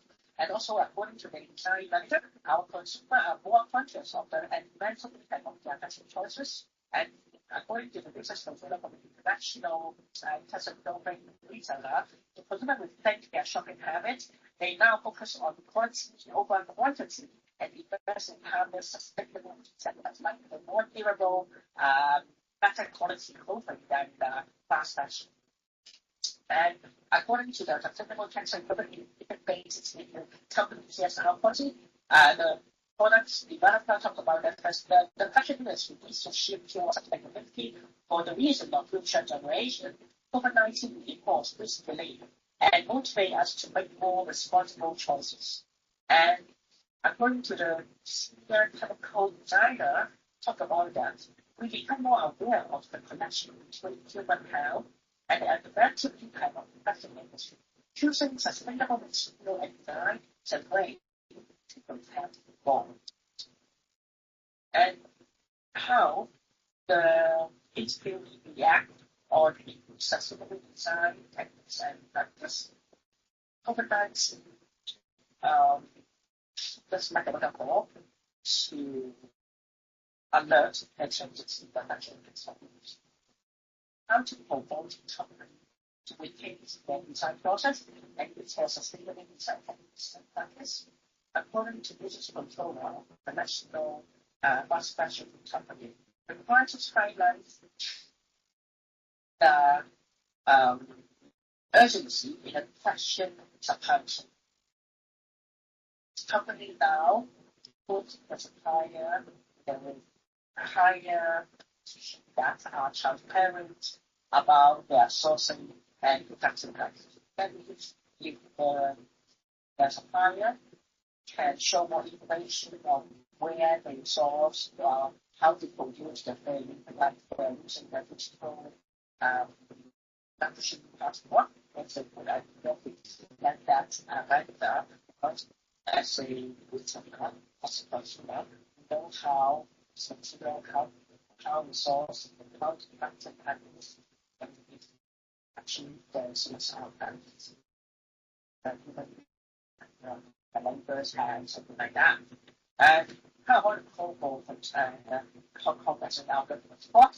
Actually, there's some segmental. So it is a form of approach that's a significant factor. As we have similar functions from understanding at 2019.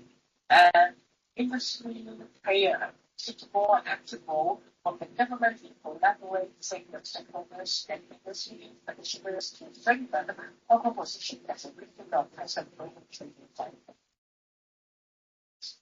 So how we can promote the sustainability? First, with education. So we would like more winter emphasis for the subject of sustainability in central education. It's a crucial for future technical professionals who have a strong foundation, sustainable practice to address environmental and social challenges of the industry.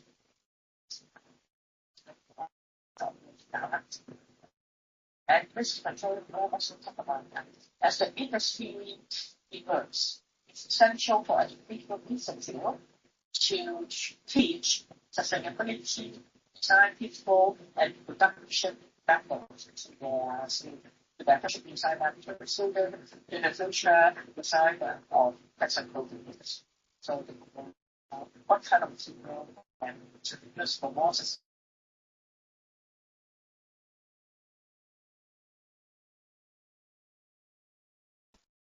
discussion today is COVID-19 increasing or faster the integration of sustainability for more sustainable fashion consumption and production in the textile global industry.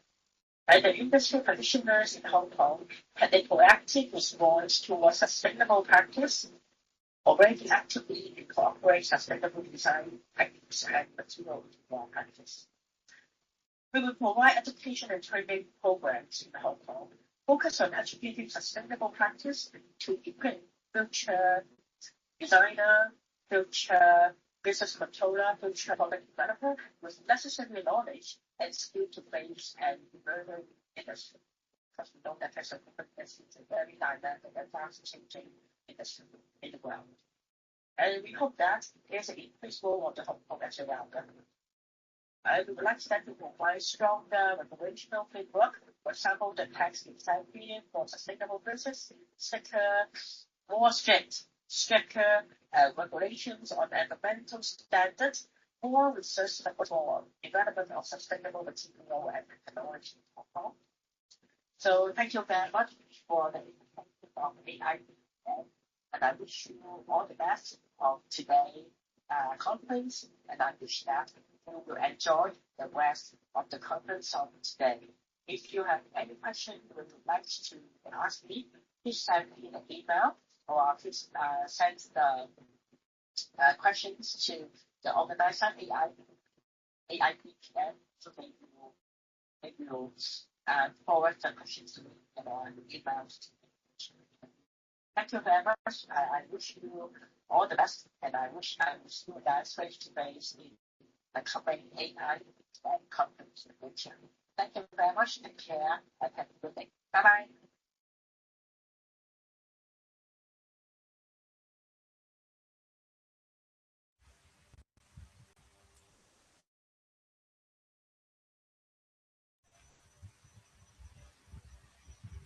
Thank you, Dr. Eve.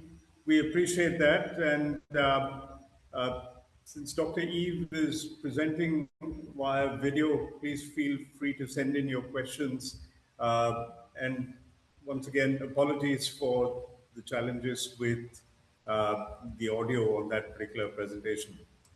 Thank you, Dr. Eve, and move on to our next speaker. And I'm particularly delighted to welcome Dr. Teo Kot Ban from the University of Science, Malaysia. in Penang, Malaysia. I'm also doing my PhD at USM, so special welcome, Dr. Ban. Dr. Ban is a senior lecturer at the National Higher Education Research Institute, IPPTN, University Sains, Malaysia. His work focuses on higher educational organizational behavior and workforce well-being, with particular interest in leadership, human development, and sustainable performance in academic and professional settings. He holds a PhD in organizational behavior and development alongside master's degrees in statistics and counseling, enabling him to integrate data-driven analysis with human-centered approaches. A professional technologist, TS, registered with the Malaysian Board of Technologists and a registered counselor with the Malaysian Board of Counselors, he brings a unique and balanced perspective that bridges management, psychology, and practice.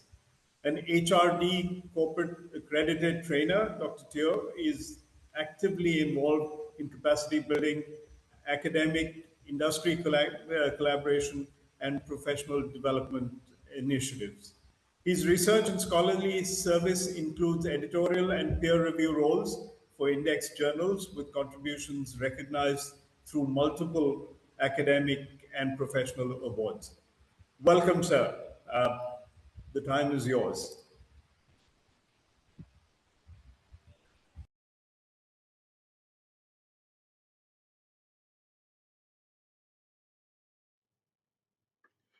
Good morning, everyone.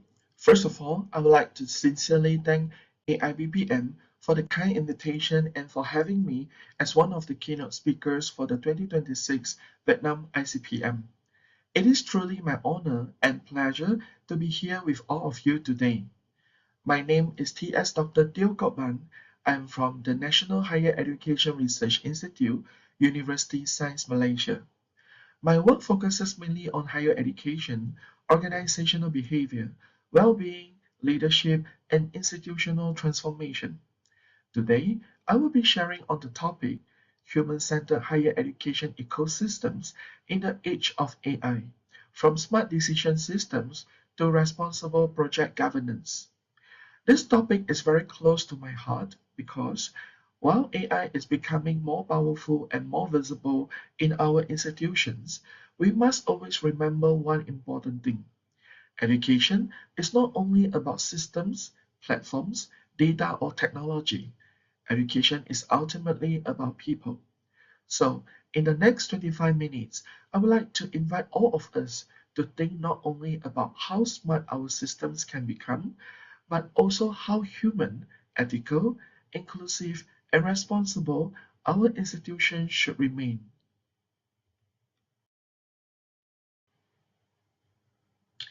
Let me begin with a simple but important message.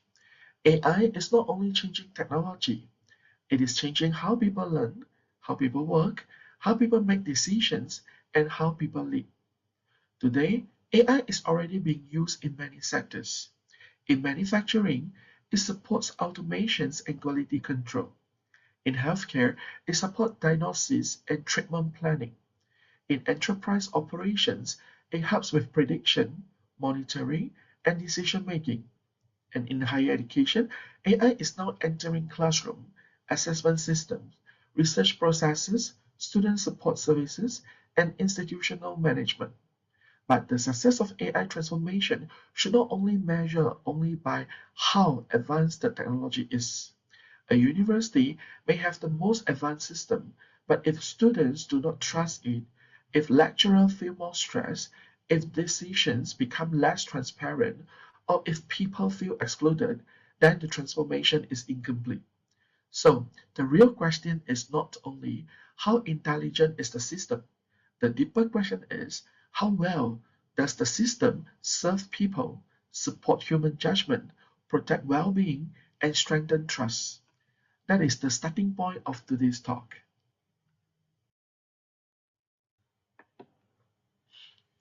Why should we discuss AI from the perspective of higher education? The reason is simple. Higher education is one of the most important ecosystems for preparing future society. Universities and colleges are not only places where students receive degrees, they are also places where future professionals, future leaders, future researchers, future entrepreneurs, and future citizens are developed. In the age of AI, higher education institutions carry an even greater responsibility. We are not only preparing students to use technology, we are preparing them to live, work, decide, and lead in a world where technology is deeply embedded in almost every part of life. Future workplaces will not only need graduates who can use AI tools, they will need graduates who can work with AI wisely. They will need people who can manage complex projects, solve human problems, communicate with empathy, make ethical decisions, and remain adaptable under uncertainty. So, when we talk about AI in higher education, we are not only talking about digital tools. We are talking about the kind of human beings and the kind of society we are preparing for the future.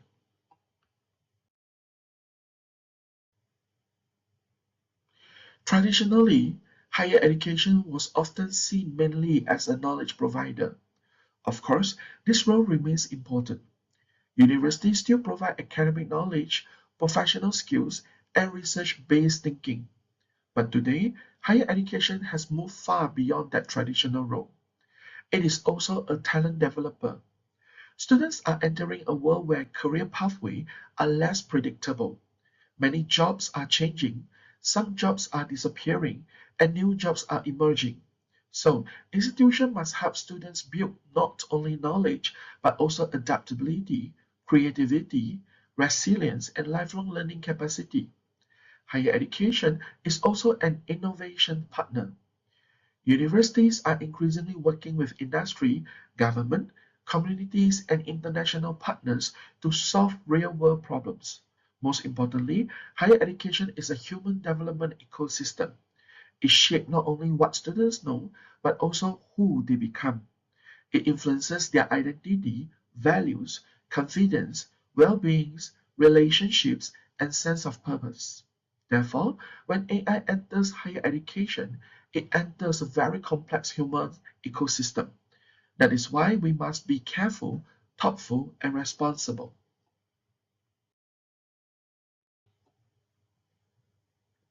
So, what do I mean by a human-centered higher education ecosystem? A human-centered higher education ecosystem places people at the center of policy, technology, teaching, and institutional decisions. It begins by recognizing that students are whole persons. They are not just student ID numbers, examination scores, or data points in the dashboard. They have emotions, family backgrounds, financial pressures, different learning needs, personal struggle, and future aspirations. It also recognizes that academics are knowledge workers. They teach, supervise, research, publish, serve communities, engage with industry, and manage increasing administrative and digital demands. When we introduce new technologies, we must also ask how these technologies affect academic workload, identity, autonomy, as well as well-being. At the same time, institutions are living systems. A university is not just a building, a faculty, or an organizational chart. It is a network of people, processes, technologies, values, and relationships. So, a human-centered ecosystem means that when we design policy, adopt AI system, or implement digital transformation, we do not begin with technology. We begin with people. Human-centered thinking is important because technology can improve systems, but it can also create new pressures. For example, AI can help students learn faster. It can provide explanations, generate examples, and support personalized learning. But at the same time, it can also create problems related to academic integrity, overdependence, and unequal access. AI can help administrators make quicker decisions. It can analyze data, predict risks, and improve planning.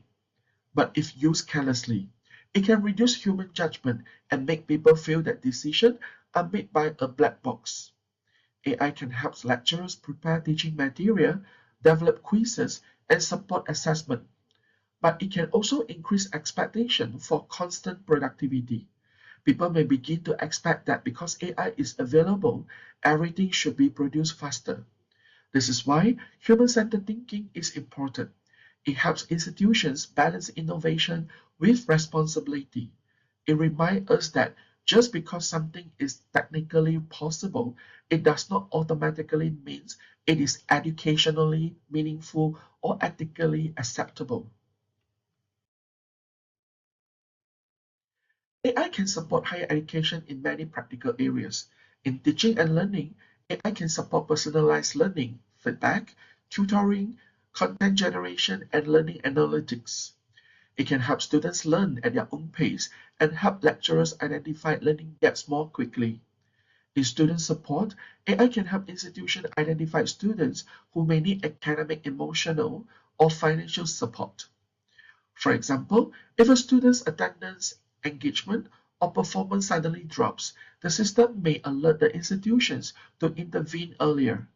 In research and innovation, AI can assist with literature review, data analysis, research writing, and knowledge discovery.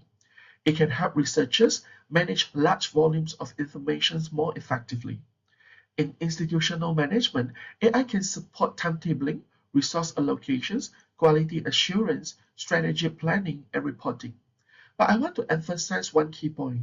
AI should support human capability, not replace human responsibility. AI can assist. AI can recommend. AI can analyze. But human beings must still interpret, verify, decide, and take responsibility. This brings us to the idea of smart decision systems. Smart decision systems use data, algorithm, and digital tools to support better decisions. In higher education, such systems can help institutions answer important questions. Which students may need early intervention? Which programs need curriculum improvement? Which skills are needed by future employers? Where should resources be allocated? How can student experience be improved? These are important questions, and AI can be very useful in helping institutions respond to them. However, we must also remember that these decisions affect real people. A decision about student intervention may affect how a student is treated. A decision about program improvement may affect academic staff. A decision about resource allocation may affect departments, students, and communities. Therefore, smart decision systems must not only be smart, they also be careful, transparent, ethical, and accountable. A smart system without human wisdom can become dangerous, but a smart system guided by human value can become powerful and meaningful. One of the main problems in digital transformation is that many institutions focus too much on the technology itself. A technology-centered approach usually asks, what system should we buy? What platform should we use? How fast we can automate this process? How much cost can we reduce? These questions are useful, but they are incomplete. If we only ask these questions, we may end up adopting technology without fully understanding the human consequences. A human-centered approach asks deeper questions. What problems are we solving? Who will benefit? Who may be affected negatively? How do we protect people? How do we maintain trust? For example, if an institution adopts an AI system to monitor student performance, the technical question is whether the system works. But the human question is whether students understand how their data is used, whether the system is fair, and whether it supports students rather than labels them. So, transformation should not begin with the tools. It should begin with the purpose and the people. This is why governance is needed.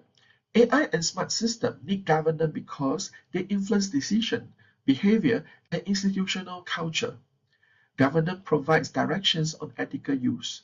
It helps ensure that AI is used in ways that are fair, transparent, and responsible. Governance also supports data protection. Higher education institutions hold large amounts of students and staff data. This data must be collected, stored, and used safely. Governance strengthens accountability. Even when AI provides recommendations, humans must remain responsible for important decisions. Governance also supports quality control. AI-generated outputs can be useful, but they can also be inaccurate, biased, and incomplete. They must be checked, verified, and improved. Finally, governance supports risk management. It helps institutions identify possible harms before they become serious problems. So, governance is not a barrier to innovations. Good governance makes innovation more trustworthy and sustainable. AI transformation should be managed as a responsible project, not just a technical installation. Sometimes, institutions treat AI adoption as if it is only about purchasing a system, installing software, and training users. But responsible AI transformation is much more than that. Responsible project governance begins with a clear purpose. The project must solve a real institutional or educational problems. It also requires stakeholder involvement. Students, lecturers, administrators, technical teams, and institutional leaders should be consulted because they experience the system in different ways. It requires risk assessment. Institutions must consider risks such as bias, privacy issues, stress, misuse, exclusions, and overdependence. It also requires implementation support. Users need training, guidance, communication, and time to adapt. People cannot be expected to change overnight simply because a new system has been introduced. Finally, responsible project governance requires impact evaluation. Institutions must ask whether the project truly improves outcomes and human experience. In other words, project success is not only about delivering the system, it is also about whether the system creates real value for people. To make this discussion more practical, I would like to propose a simple framework, the 5P Human-Centered AI Ecosystem Framework. The 5 elements are purpose, people, process, protections, and performance. Purpose asks, why are we using AI? People ask, who will be affected by the decision or system? Process asks, how are decisions made and reviewed? Protection asks, what safeguards are needed? Performance asks, how do we measure success beyond efficiency?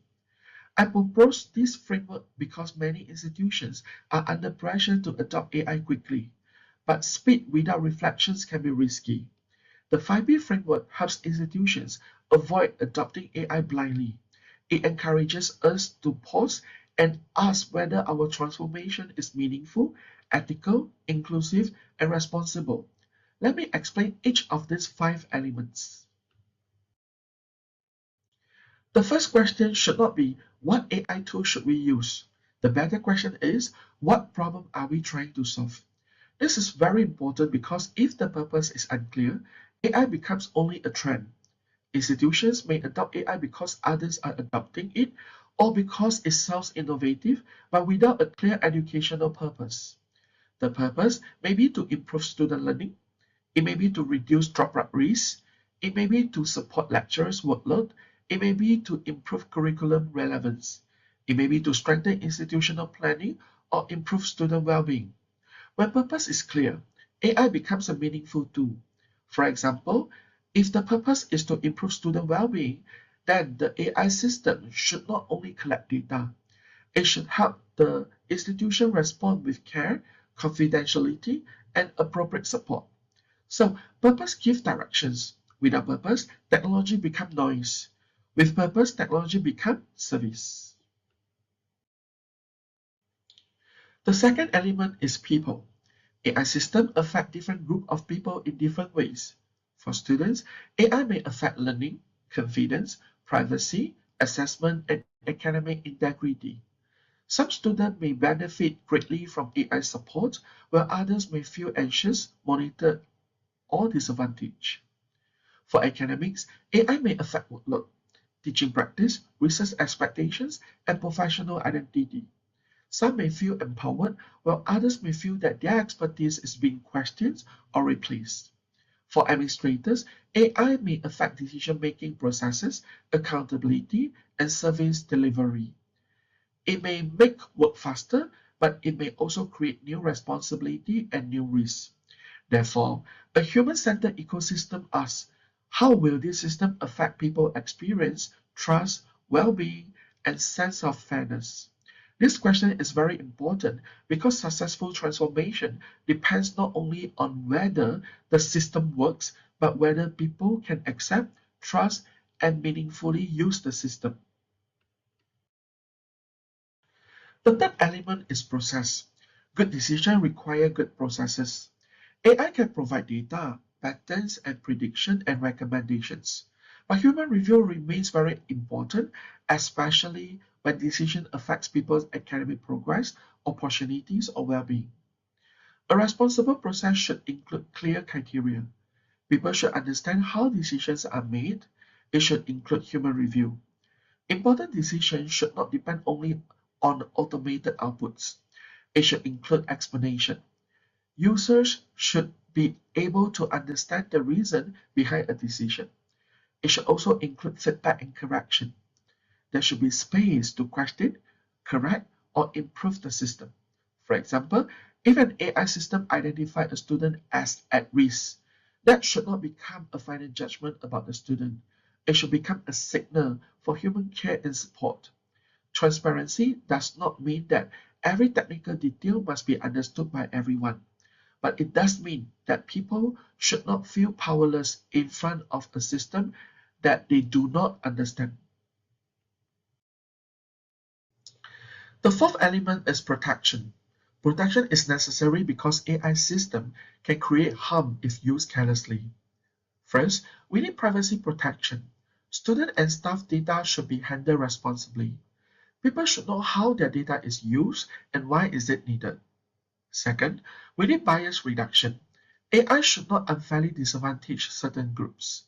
If the data reflects past inequality, the system may reproduce that inequality. Third, we need well-being protection. Technology should not increase stress, fear, or constant monitoring. A system that improves efficiency but damages well-being is not truly successful. Fourth, we need academic integrity. Institutions must guide students and staff on responsible AI use. The answer is not simply to ban AI, but to teach people how to use it ethically and intelligently. Finally, we need human accountability. People, not machine, must remain accountable for major decisions. Protection is not about slowing down innovation. It is about making sure innovation does not harm the people it is supposed to serve.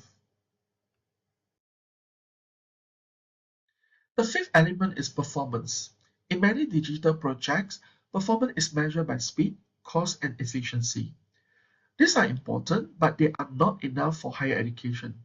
Human-centered performance should also include learning quality.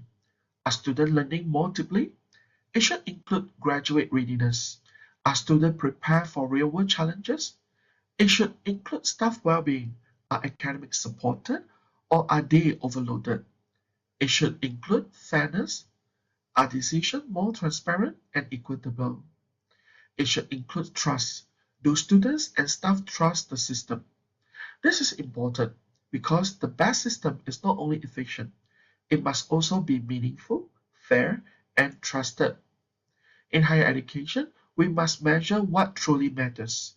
If we only measure speed, we may miss quality. If we only measure cost, we may miss human experience. If we only measure output, we may miss well-being. So, performance must be understood in a more holistic way. Now, let me connect these discussions to project management. Project management is highly relevant because AI transformations requires coordinations between people, system, time, cost, quality, and risk. In a human-centered AI project, project managers must manage scope. What will the AI system do and what will it not do? They must manage stakeholders. Who needs to be involved, informed, consulted, and supported? They must manage risks. What technical, ethical, legal, and human risks exist? They must manage communications. How will users understand and accept the change? They must manage evaluation. how will we know whether the project creates real value? This is why project management must include human impact, not only technical delivery. A project may be completed on time and within budget, but if people do not trust it, if it creates stress, or if it produces unfair outcomes, then we cannot call it fully successful. Responsible project management means delivering systems that work technically and serve people meaningfully. Before adopting AI, leaders should ask several important questions. First, the purpose questions. What problem are we solving? Second, the people question. Who will be affected? Third, the ethics question. What could go wrong? Fourth, the governance question. Who is responsible for the decision? Fifth, the trust question. Will students and staff understand and accept it? Sixth, the impact question. How will this improve learning, well-being, and institutional quality? This question may sound simple, but they are powerful. They help leaders move beyond excitement and hype. They help institutions think more deeply before making decisions. In the age of AI, leadership is not only about adopting the newest technology. Leadership is about asking the right question, protecting the right values, and guiding people through change responsibly. There are several key lessons for higher education. First, AI is powerful but not neutral. It reflects the data, assumptions, and values behind its design. Second, efficiency is important but not sufficient. Education must also protect fairness, well-being, and human development. Third, data can inform decision but should not replace judgment. Human interpretations remains necessary. Fourth, digital transformation is also cultural transformation. People need time, trust, training, and support to change. Fifth, governance must move together with innovations. Institutions should not innovate first and think about ethics later. For higher education, the challenge is not whether AI should be used. AI is already here. The real challenge is how AI should be used, who benefit from it, who may be affected by it, and how institutions can govern it responsibly. That is why human-centered thinking is not optional, it is essential. For project managers, the message is also very clear. A successful AI project should not only be delivered on time and within budget. It should also be technically feasible. The system must work properly. It should be operationally feasible. The institution must be able to implement, maintain, and support it. It should also be ethically feasible. The system must be fair, transparent, and responsible. It should be humanly feasible. People must be able to trust it, use it, and benefit from it. This means project success must include both system performance and human impact. In the age of AI, project managers are not only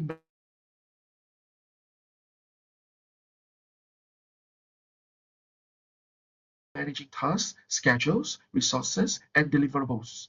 They are also managing trust, expectations, risk, and change. Therefore, project governance must become more human-centered, more ethical, and more reflective. As I move towards the closing of my talk, let me summarize the key takeaways. First, AI should support human judgment, not replace it. Second, smart decision systems need ethical and responsible governance. Third, higher education must measure success beyond speed and efficiency. Fourth, human well-being, trust, and fairness must be part of digital transformation. Fifth, project management can help turn AI adoptions into responsible institutional change. The future belongs to institutions that are both smart and human-centered. If our systems are intelligent but our decisions are not ethical, we have failed. If our technology is advanced but our people feel unsupported, we have failed. If our transformation is fast but not trusted, we have failed. So, the future of higher education should not be defined only by how much AI we use, but by how wisely, responsibly, and humanly we use it. Let me end with this message. The future of higher education should not be technology-driven alone. It should be human-centered in purpose because education is ultimately about people. It should be ethical in governance because decisions affect life and opportunities. It should be intelligent in decision-making because data can help institutions improve. It should be inclusive in practice because transformation must benefit different groups fairly. And it should be responsible in impact because progress should strengthen humanity, not weaken it. AI will continue to change higher education, but the direction of that change depends on us. Technology can make institutions smarter, but only human value can make institutions wiser. So, as educators, researchers, leaders, and project professionals, our responsibility is not only to adopt AI, but to govern it with care, purpose, and humanity. Thank you very much once again to AIBPM for having me as a keynote speaker for the 2026 Vietnam ICPM. Thank you also to all distinguished guests, colleagues, participants, and friends for your kind attention. I hope today's sharing has provided some useful reflections on how we can build higher education ecosystems that are not only intelligent but also human-centered, ethical, inclusive, and responsible. If you have any questions, comments, or future collaborations ideas, please feel free to contact me through my email stated on this final slide, kbteo@usm.my. Thank you very much, and I wish everyone a meaningful and successful conference. Dr. Theo, thank you very much for that, and a really important reminder for all of us about the importance of taking a human-centered approach to digital and AI. With that, please, last but not least, please welcome our final keynote speaker, Dr. Viana Hassan, CEO and founder of ET Academy, Malta. Dr. Hassan is actively involved in academic and research work in tourism and cultural management in Lebanon and Malta. She is the founder and CEO of European Tourism and Events Training Academy. She got a PhD in tourism management and cultural from St. Joseph University, Beirut. Her thesis was entitled Medical Tourism in Lebanon. She has more than 19 years of tourism experience in many travel-related and tourism fields, varying from airline sales experience, MEA, to co-management of several Lebanese travel agencies. She is an experienced lecturer with more than 16 years experience at several universities in Lebanon, the Lebanese University, AUL, Lebanese International University, Islamic University, the Institute of Tourism Studies, STC, higher education partner of Wolverhampton University, UK, and University of Malta in Malta. GBS Malta, Scholar School System UK, with a demonstrated history of working in the higher education industry, skilled in tourism management, customer service, branding, event management, and airline business management, as well as niche tourism, business operations management, customer acquisition, and medical tourism. Dr. Viana has participated in international conferences, which include Expo Dubai 2020, the 7th Medical Tourism World Summit, including Athens, Paris, Vienna, Dubai, Valencia, India, Turkey, etc. Welcome, Dr. Viana. The time is yours. Okay, thank you very much. Good morning. Here is still 6 a.m. in the morning. So thank you for the presentation, Mr. Sandeep, and thank you for the invitation. So I'm gonna share my screen. I don't know if you will share it from your side or from my side. Sorry. Okay, I think you shared from your side, right? Yes, Dr. Viana. Okay. So hello everyone. Thank you for the lovely introduction. So today my presentation, it will be about the medical tourism, because nowadays all of us, we are hearing about the importance of the medical tourism, because it's become nowadays like what we call it macro niche tourism. 10 years or 15 years ago, it's still like micro niche tourism, but nowadays we will be able to see that a lot of countries, they start focusing on this type of tourism in order to boost the economy and in order to attract the patient from different country. So my topic, it will be about the future of global healthcare mobility, because nowadays we are seeing a lot of movement between different country, and I'm going to discuss mainly about the role of the AI, the digital twins, and the rise of smart medical tourism ecosystem, and how this is going to change the future of global healthcare mobility, and as well to have a huge competition between different countries and to gain the competitive advantage once I'm using one of these tools. Especially nowadays, we are in the era of the AI and the technology, and we see it like it's running much faster than before. Let's say before, for example, the AI, it was already exist, but we never heard about it like nowadays. Nowadays, we see like every 1 month, every few months, we are seeing a new platform that kind of shape the future of different fields. And one of them, it will be the field of healthcare and mainly the medical tourism. So first at all, next slide, please. So the first at all, what we are going to discuss, like nowadays, do you imagine the AI guiding patient to the best treatment worldwide? Because we're still seeing a lot of people, they scare, for example, to doing a robotic surgery, or for example, to do a telemedicine surgery, because they don't feel safe if they don't have like this type of human contact. But this starts changing nowadays. We see, for example, like the first surgery that they did it, telemedicine in Emirates, it was 2 or 3 months, it was in February, they do an agreement between two hospitals. The patient was in Pakistan, while the surgeon, he was in Abu Dhabi at Cleveland Hospital, and it was very successful because they did a type of agreement between two hospitals where the patient, he was 1,000 miles apart, etc. So nowadays, what's really important for the healthcare, how we are going to care about, or how to follow more with the patient before and during and after the travel, because here it will be the main issue, because the people, they are going to say, type, okay, nowadays we have the AI, how the surgeon, he's gonna, for example, to follow. That's why we have what we call it digital twins and the decision system that they gonna help and shape what we call it the medical, the global health. Nowadays, the medical tourism is not anymore traditional.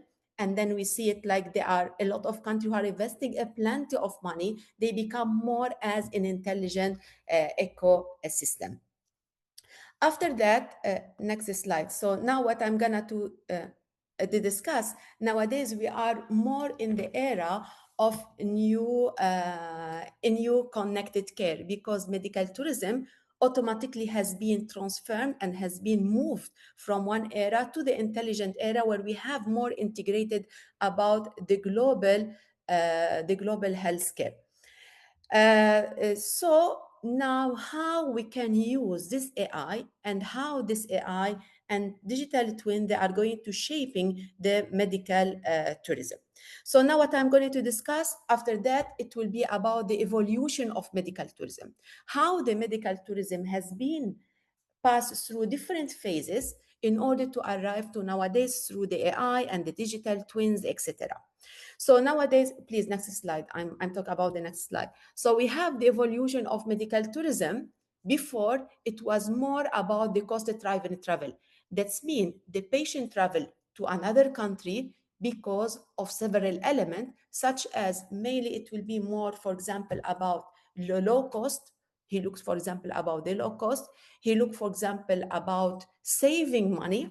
He look for the destination where it will be more cheaper, and as well because of what we call it the travel facilities, because not all the people that are allowed, for example, to travel to another country without applying, for example, for the visa. So the visa sometimes play an important role before in order to attract more tourists to travel to choose this destination along the other destination. Because if I don't need, for example, a lot of document, automatically I prefer to choose the easiest country where I will be able, for example, to travel and to seek the treatment. Add to it as well, what was mainly, it will be about the languages, Because if I'm gonna find, for example, that the people of this country, they don't speak any international language, it was for me a barrier.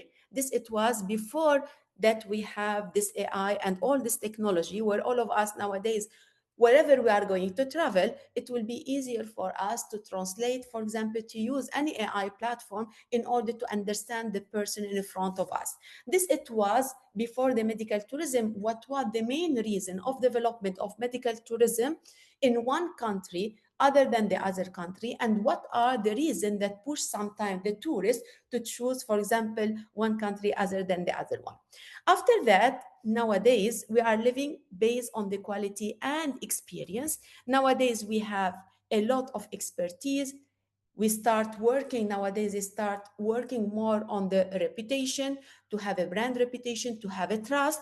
Plus, at the same time, it's very important the experience of coordination, because a lot of patients, they scare about the step of the follow-up. But nowadays, we are living in the era, we start already with the AI, because nowadays, for example, I can do the online consultation. I will be able to see my surgeon. He will be able, for example, I will feel more comfortable when I travel over there. And even, for example, nowadays they do type of agreement, such I explained, for example, when it's come to telemedicine, for example, they do some agreement with some local doctor in order to be able, for example, to follow the follow-up.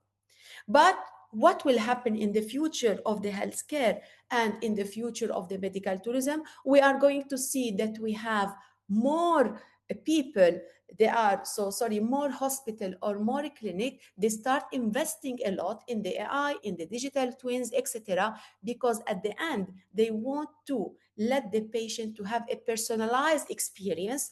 Plus, at the same time, it will be more how I will be able to do a customized or personalized mobility for my patient. This is gonna to be happen through artificial intelligence, plus at the same time through the virtual twin coordination. That's why we start seeing, like, for example, in the future, we can see, for example, even the surgeon, he will be able to do the operation on the screen in order to avoid the mistake, and then at the same time, in order to avoid some complication, and to make sure that they are going to have a successful surgery.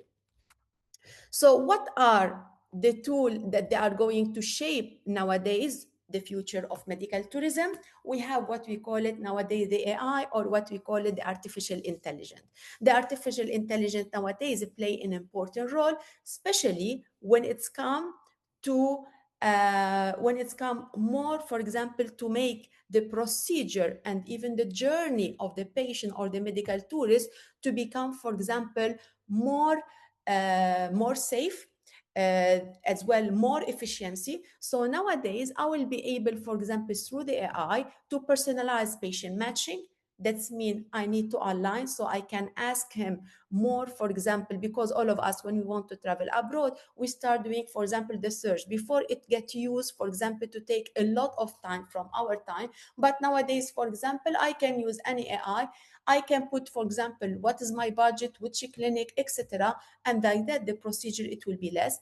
As well, it will be the main aim of it as well, the future of medical tourism through the AI, the recovery time, it will be less. That's mean instead of doing the surgery, take, for example, 5 hours, and the recovery time, it will take, for example, let's say 1 week or 2 weeks. Nowadays, it's become much easier through, for example, the robotic surgery. The robotic surgery, for example, the surgery, instead of taking, for example, let's say 5 hours, it can take 1 hour, and the recovery time, it will be less.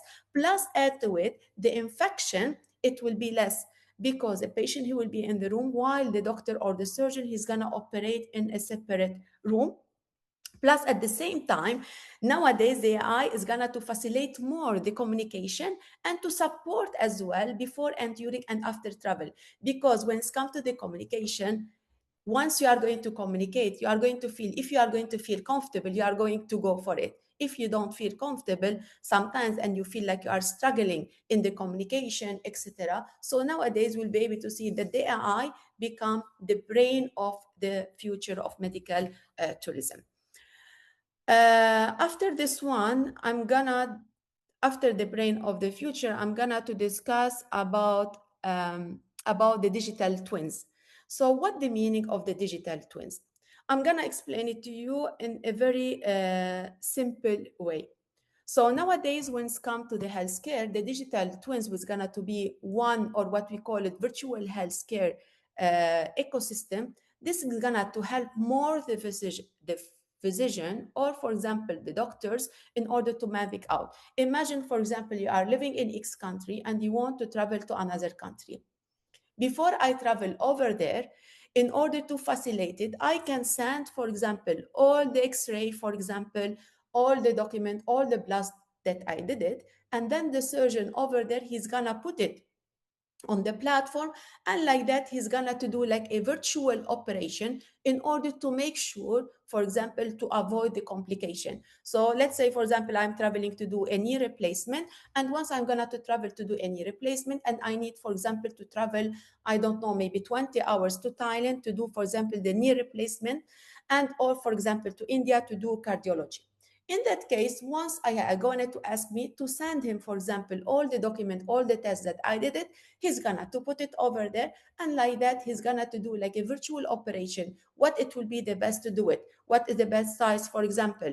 How long it will take the surgery, etc. All this information is gonna to help, and like that is gonna to help the surgeon. Plus, at the same time, it will be, for example, as well helpful at the same time for the patient, especially, for example, how long he can stay, for example, let's say under the surgery, for example. So here is gonna to help more the hospital to protect, for example, about and to prevent any problem is gonna to happen before they occur. At the same time, this one, through the digital twins and the virtual healthcare ecosystem, this is gonna to help to maximize the medical device and surgeon dispatch about the schedule globally. So this, it will be more about what we call it about this one, the digital twins. When it's come to smart decision, this as well is gonna to help the surgeon, plus at the same time the what we call the patient. Let's say, for example, I am a doctor and I want to write, for example, any prescription, for example, for my patient. Automatically, in that case, what I'm gonna do, I'm gonna, for example, put the medicine or the medication, etc.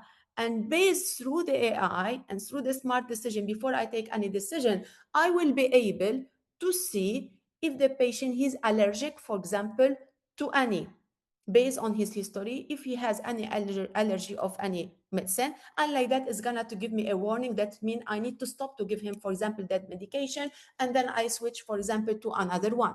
So here it will be like more about that the next generation system, this it will be more, is gonna to help more when it's come, for example, to the healthcare and even about the operation data. This is gonna to help more about more to give a real-time clinic update, as well to secure the travel booking, as well at the same time to comprehensive or to have a good understanding about the pre-treatment.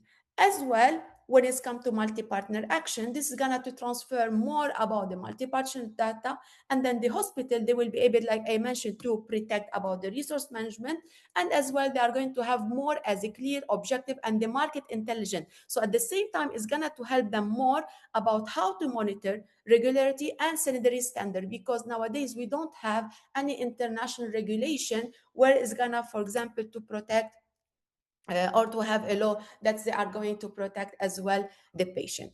After the smart decision, this mainly what it will be, we are going to discuss what are the ecosystem stakeholder metrics. So here, when I'm talking about the stakeholder, we have several stakeholders when it's come, for example, to medical tourism. We have more, what are the stakeholders? We have the patient, we have the provider, that's mean what we call the medical tourism facilitator sometimes, which is gonna to be include as well the hospitality, the aviation, the local transportation.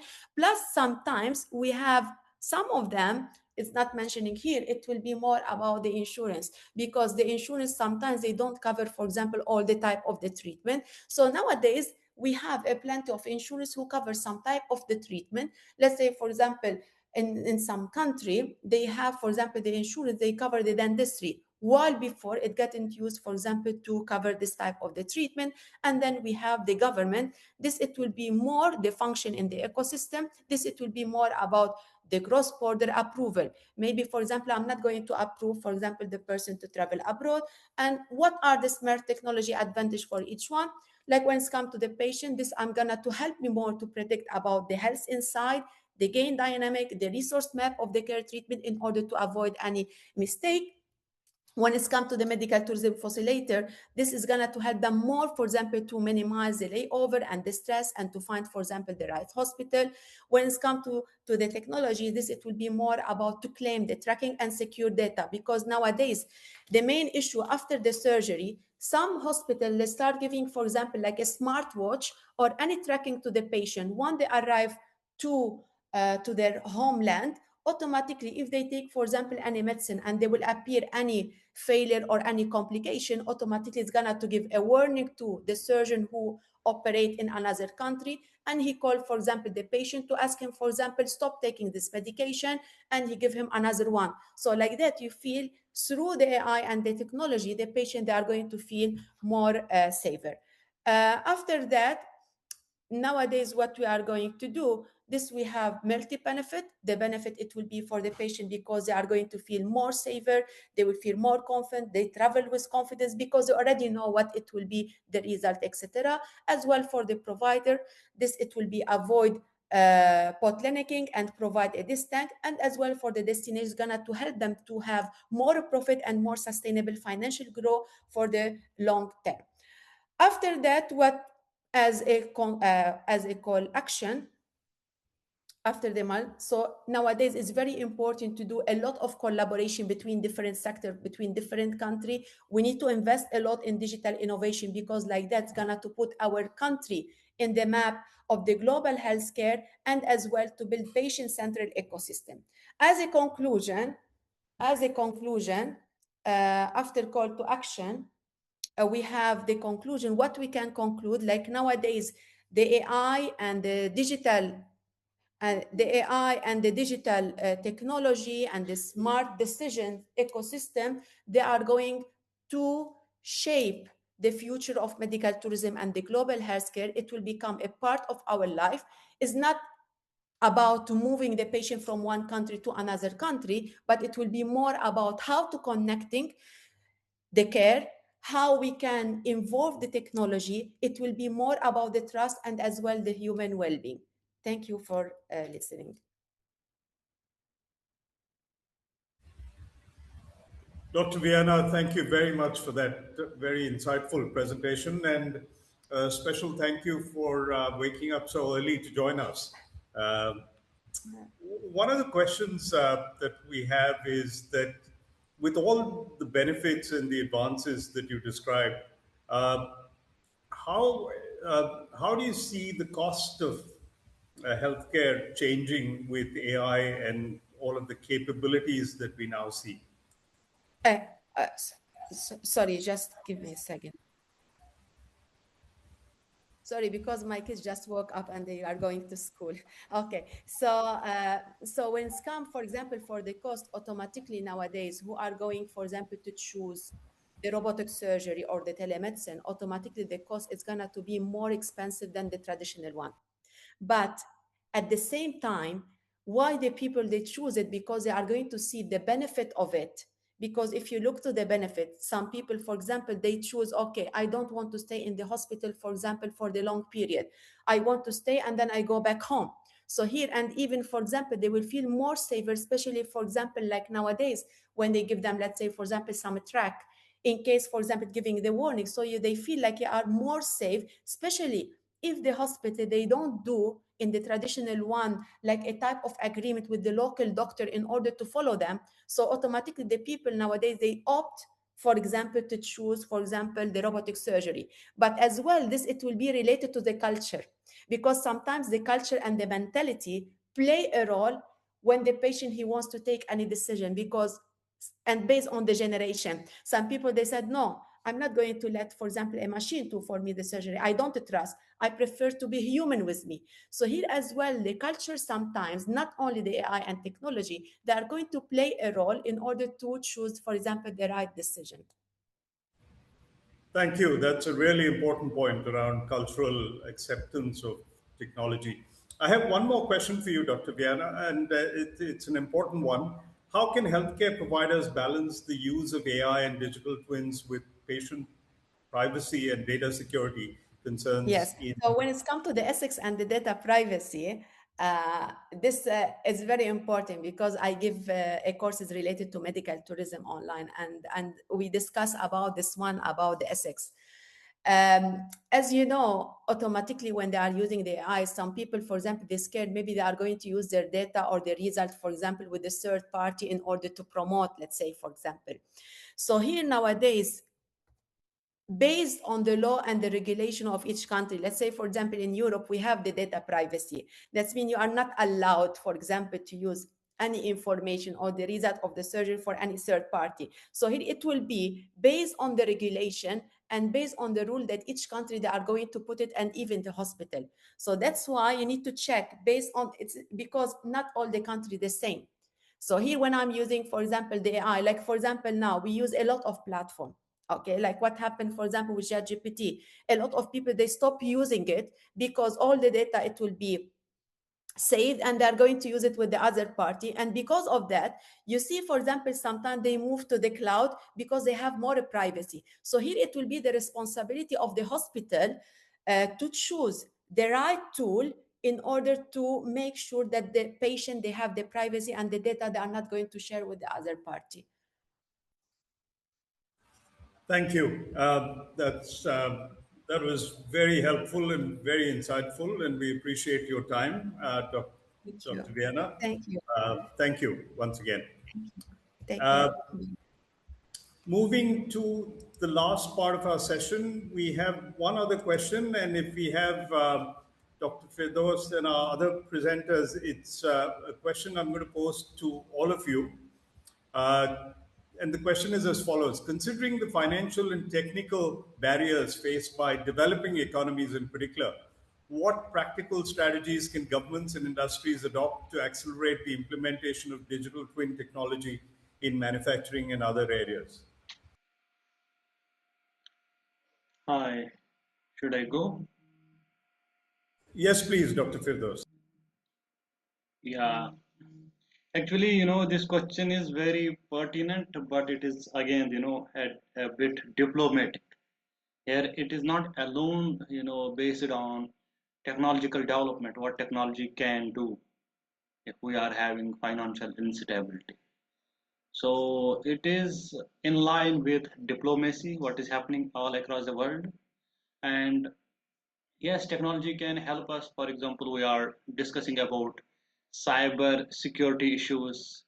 We are talking about fintech technology. We are talking about financial inclusion and digital services. Like in India, we are having a bunch of financial platforms, Google Pay, Phone Pay, UPI, and they are now working beyond borders. We are having MOUs at national level with UAE government, so we can make these digital transactions. So these type of facilities can enhance trade, they can enhance money exchange, and they can also help to develop money businesses. So one hand, we can secure our financial stability mechanism as a as a national level is concerned for a particular country. But again, financial instability is a macro concept. It is dependent on various factors. It is dependent on financial exchange, where digital technology alone cannot help us. Therefore, diplomacy comes. Foreign relationship, takes its role. So it is a bit, difficult question to answer altogether. But these factors, if we keep these factors, like in economics, we are making one argument that other things remaining the same. If we talk or discuss about only technology, then technology is having this role. It is making exchange of money and businesses easy, that will definitely help us to grow our businesses and secure our financial stability at macro level. Thank you, Dr. Firdous. Do any of our other keynote speakers want to weigh in on that question?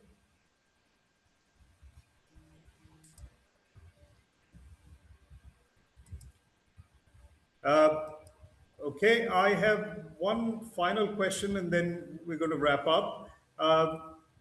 We did have a conversation, and Dr. Vienna had a particularly good response to the question around privacy. My question to Dr. Vienna and to Dr. Firdous and Dr. Nisa is as follows. One of the challenges with AI is obviously the privacy question.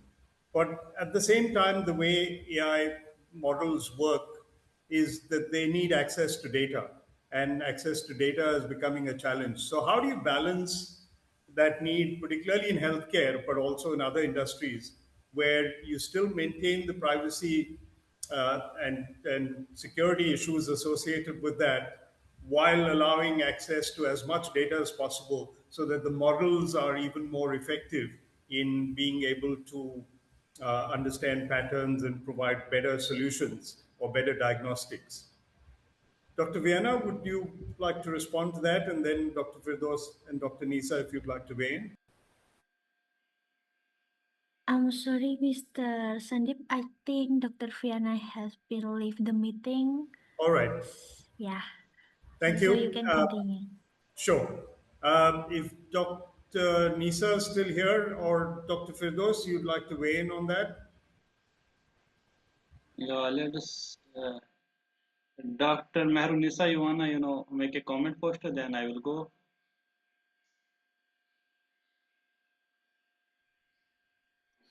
Yeah, as you asked that security threats are there to digitalize any section of a country or any sector of in a country. So security threats are more important, and the solution for any security system is very important these days. So first of all, the countries must focus on planning or implementing any safe security system for various sectors like medical, like manufacturing sector, like agriculture and trading sector. So data security is very important these days. So we can see that different countries are adopting cyber security systems, and this cyber security system is getting much importance these days, and people are planning and implementing this system very rapidly, especially in Middle East, in other developed countries, and similarly developing countries also focus on this. After securing sector or securing a part of any business, or if a firm is producing or planning to produce or initiating any production system, before digitalization, they must focus on implementing cyber security system for their sector or for their firm, because this is much important these days. Without this system, everyone is hesitant to implement or to adopt any technology or to adopt a digitalized system. So in my point of view, uh, we all must focus on cyber security system, and this must be implemented by the government, by the other management bodies. Thank you, Dr. Yeah. Mayor. Dr. Firdous? Let me quickly jump and share my deliberations, as it is, very pertinent. Hello. Yeah, it is very pertinent, point of discussion that cyber security threat. And while we are chasing two important questions. One side, we are asking that digital technology should help us to have more in-depth research. Let's suppose we are talking about healthcare services. If we will not share the data, how will healthcare system based AI technology help us to have more in-depth experimental examination? On the other side, we are having the question which is putting some restrictions or asking for some moral values so that data cannot be shared with third party, or data cannot be stolen by cyber attacks. The very important question is here transparency. If we are using any technology which is providing us health examination, so therefore there should be guarantee that this sort of information we are collecting from patient A, patient B, or a group of patients, that can be collectively kept for examination within that institute. So that institute, for example, we are having premium institutions like AIMS and big other hospitals in Delhi or across India. So these institutions should take responsibility that the patient data is safe and secure. So here is coming the role of policymakers. That policymakers, if they are sharing any sort of technology, they are for the boostment of health services, financial services, or other related technology based services. So policy should be there that what sort of services they can provide, what sort of information. These all information should be in a joint MOU with the government, where they can make sure that transparency is there, and the service provider should also take the guarantee, and they should advertise the same disc, they should advertise the same displacement while using any digital technology services. For example, we are using Google Pay for easy transactions or Phone Pay. So it showcases us that your information is with the bank and third party is that fintech services. So therefore, it is neat and clean information. That information is going here and there. In between, there are cyber, attacks and all. So the responsibility should be taken by the service providers rather than customers. So till now, we are facing the challenge that you know customers are paying the cost when there is any cyber security threat, and customers are taking the services. So it is really important question. We need to focus on it. Policymakers and service providers should take together this responsibility to improve the services and make more in-depth use of research in both science and technology as AI is concerned, and to improve the health services. I hope I have answered this question. Again, it depends upon many stakeholders. So government is the central who will investigate, and we should have rules and regulations. Third, customers want to enjoy their services, but with privacy. I hope I have answered this question. Yes, thank you, Dr. Firdous and Dr. Nisa. It is a rather complex question, so there aren't easy answers, but thank you both for responding to that. With that, if I can thank all our keynote speakers for some really valuable, insightful sessions and really considered responses to some important questions. So we thank you very much for your participation, and we look forward to having you at future conferences as well. And with that, we end this part of the keynote addresses, and I'm delighted to hand you back to our MC. Terima kasih. Thank you very much. Ladies and gentlemen, we have now reached the end of the 2026 Vietnam International Conference of Project Management. On behalf of the organizer, we would like to express our sincere gratitude to all session chairs, speakers, and participants for your valuable contribution and enthusiastic participation. We hope this event has been meaningful and beneficial for everyone involved. For documentation purposes, we kindly request all participants to turn on their cameras so that we can capture this moment together. I think Miss Alisa will take over for a while for this moment. Go ahead, Miss Alisa. Thank you, Mr. Dandi. So, to all participants, please turn on your camera so we can have a pic together for this 2026 Vietnam ICPM.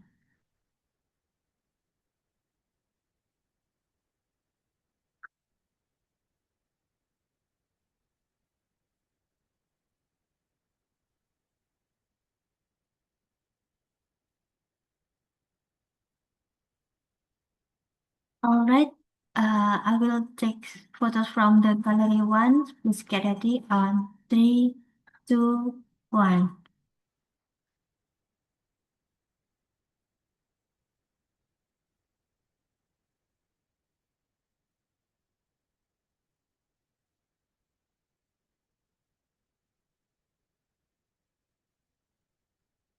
Then for the next gallery, on 3, 2, 1.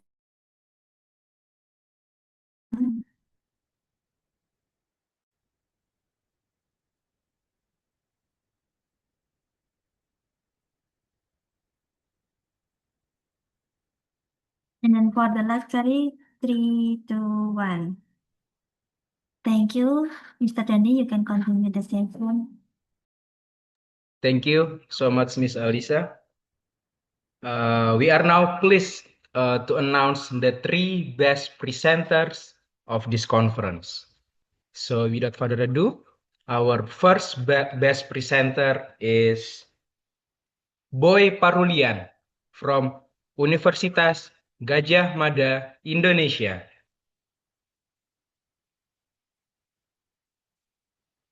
The second one is Romualdus Turputra Marojanggo from Universitas Musamus, Indonesia. And the last one is Yogesh Ganesha Murthy and Baumik Baitsnat from University Science Malaysia and EMS Ghaziabad, India. So congratulations to the winners. Its best presenters will receive a certificate which will be sent through email after the event.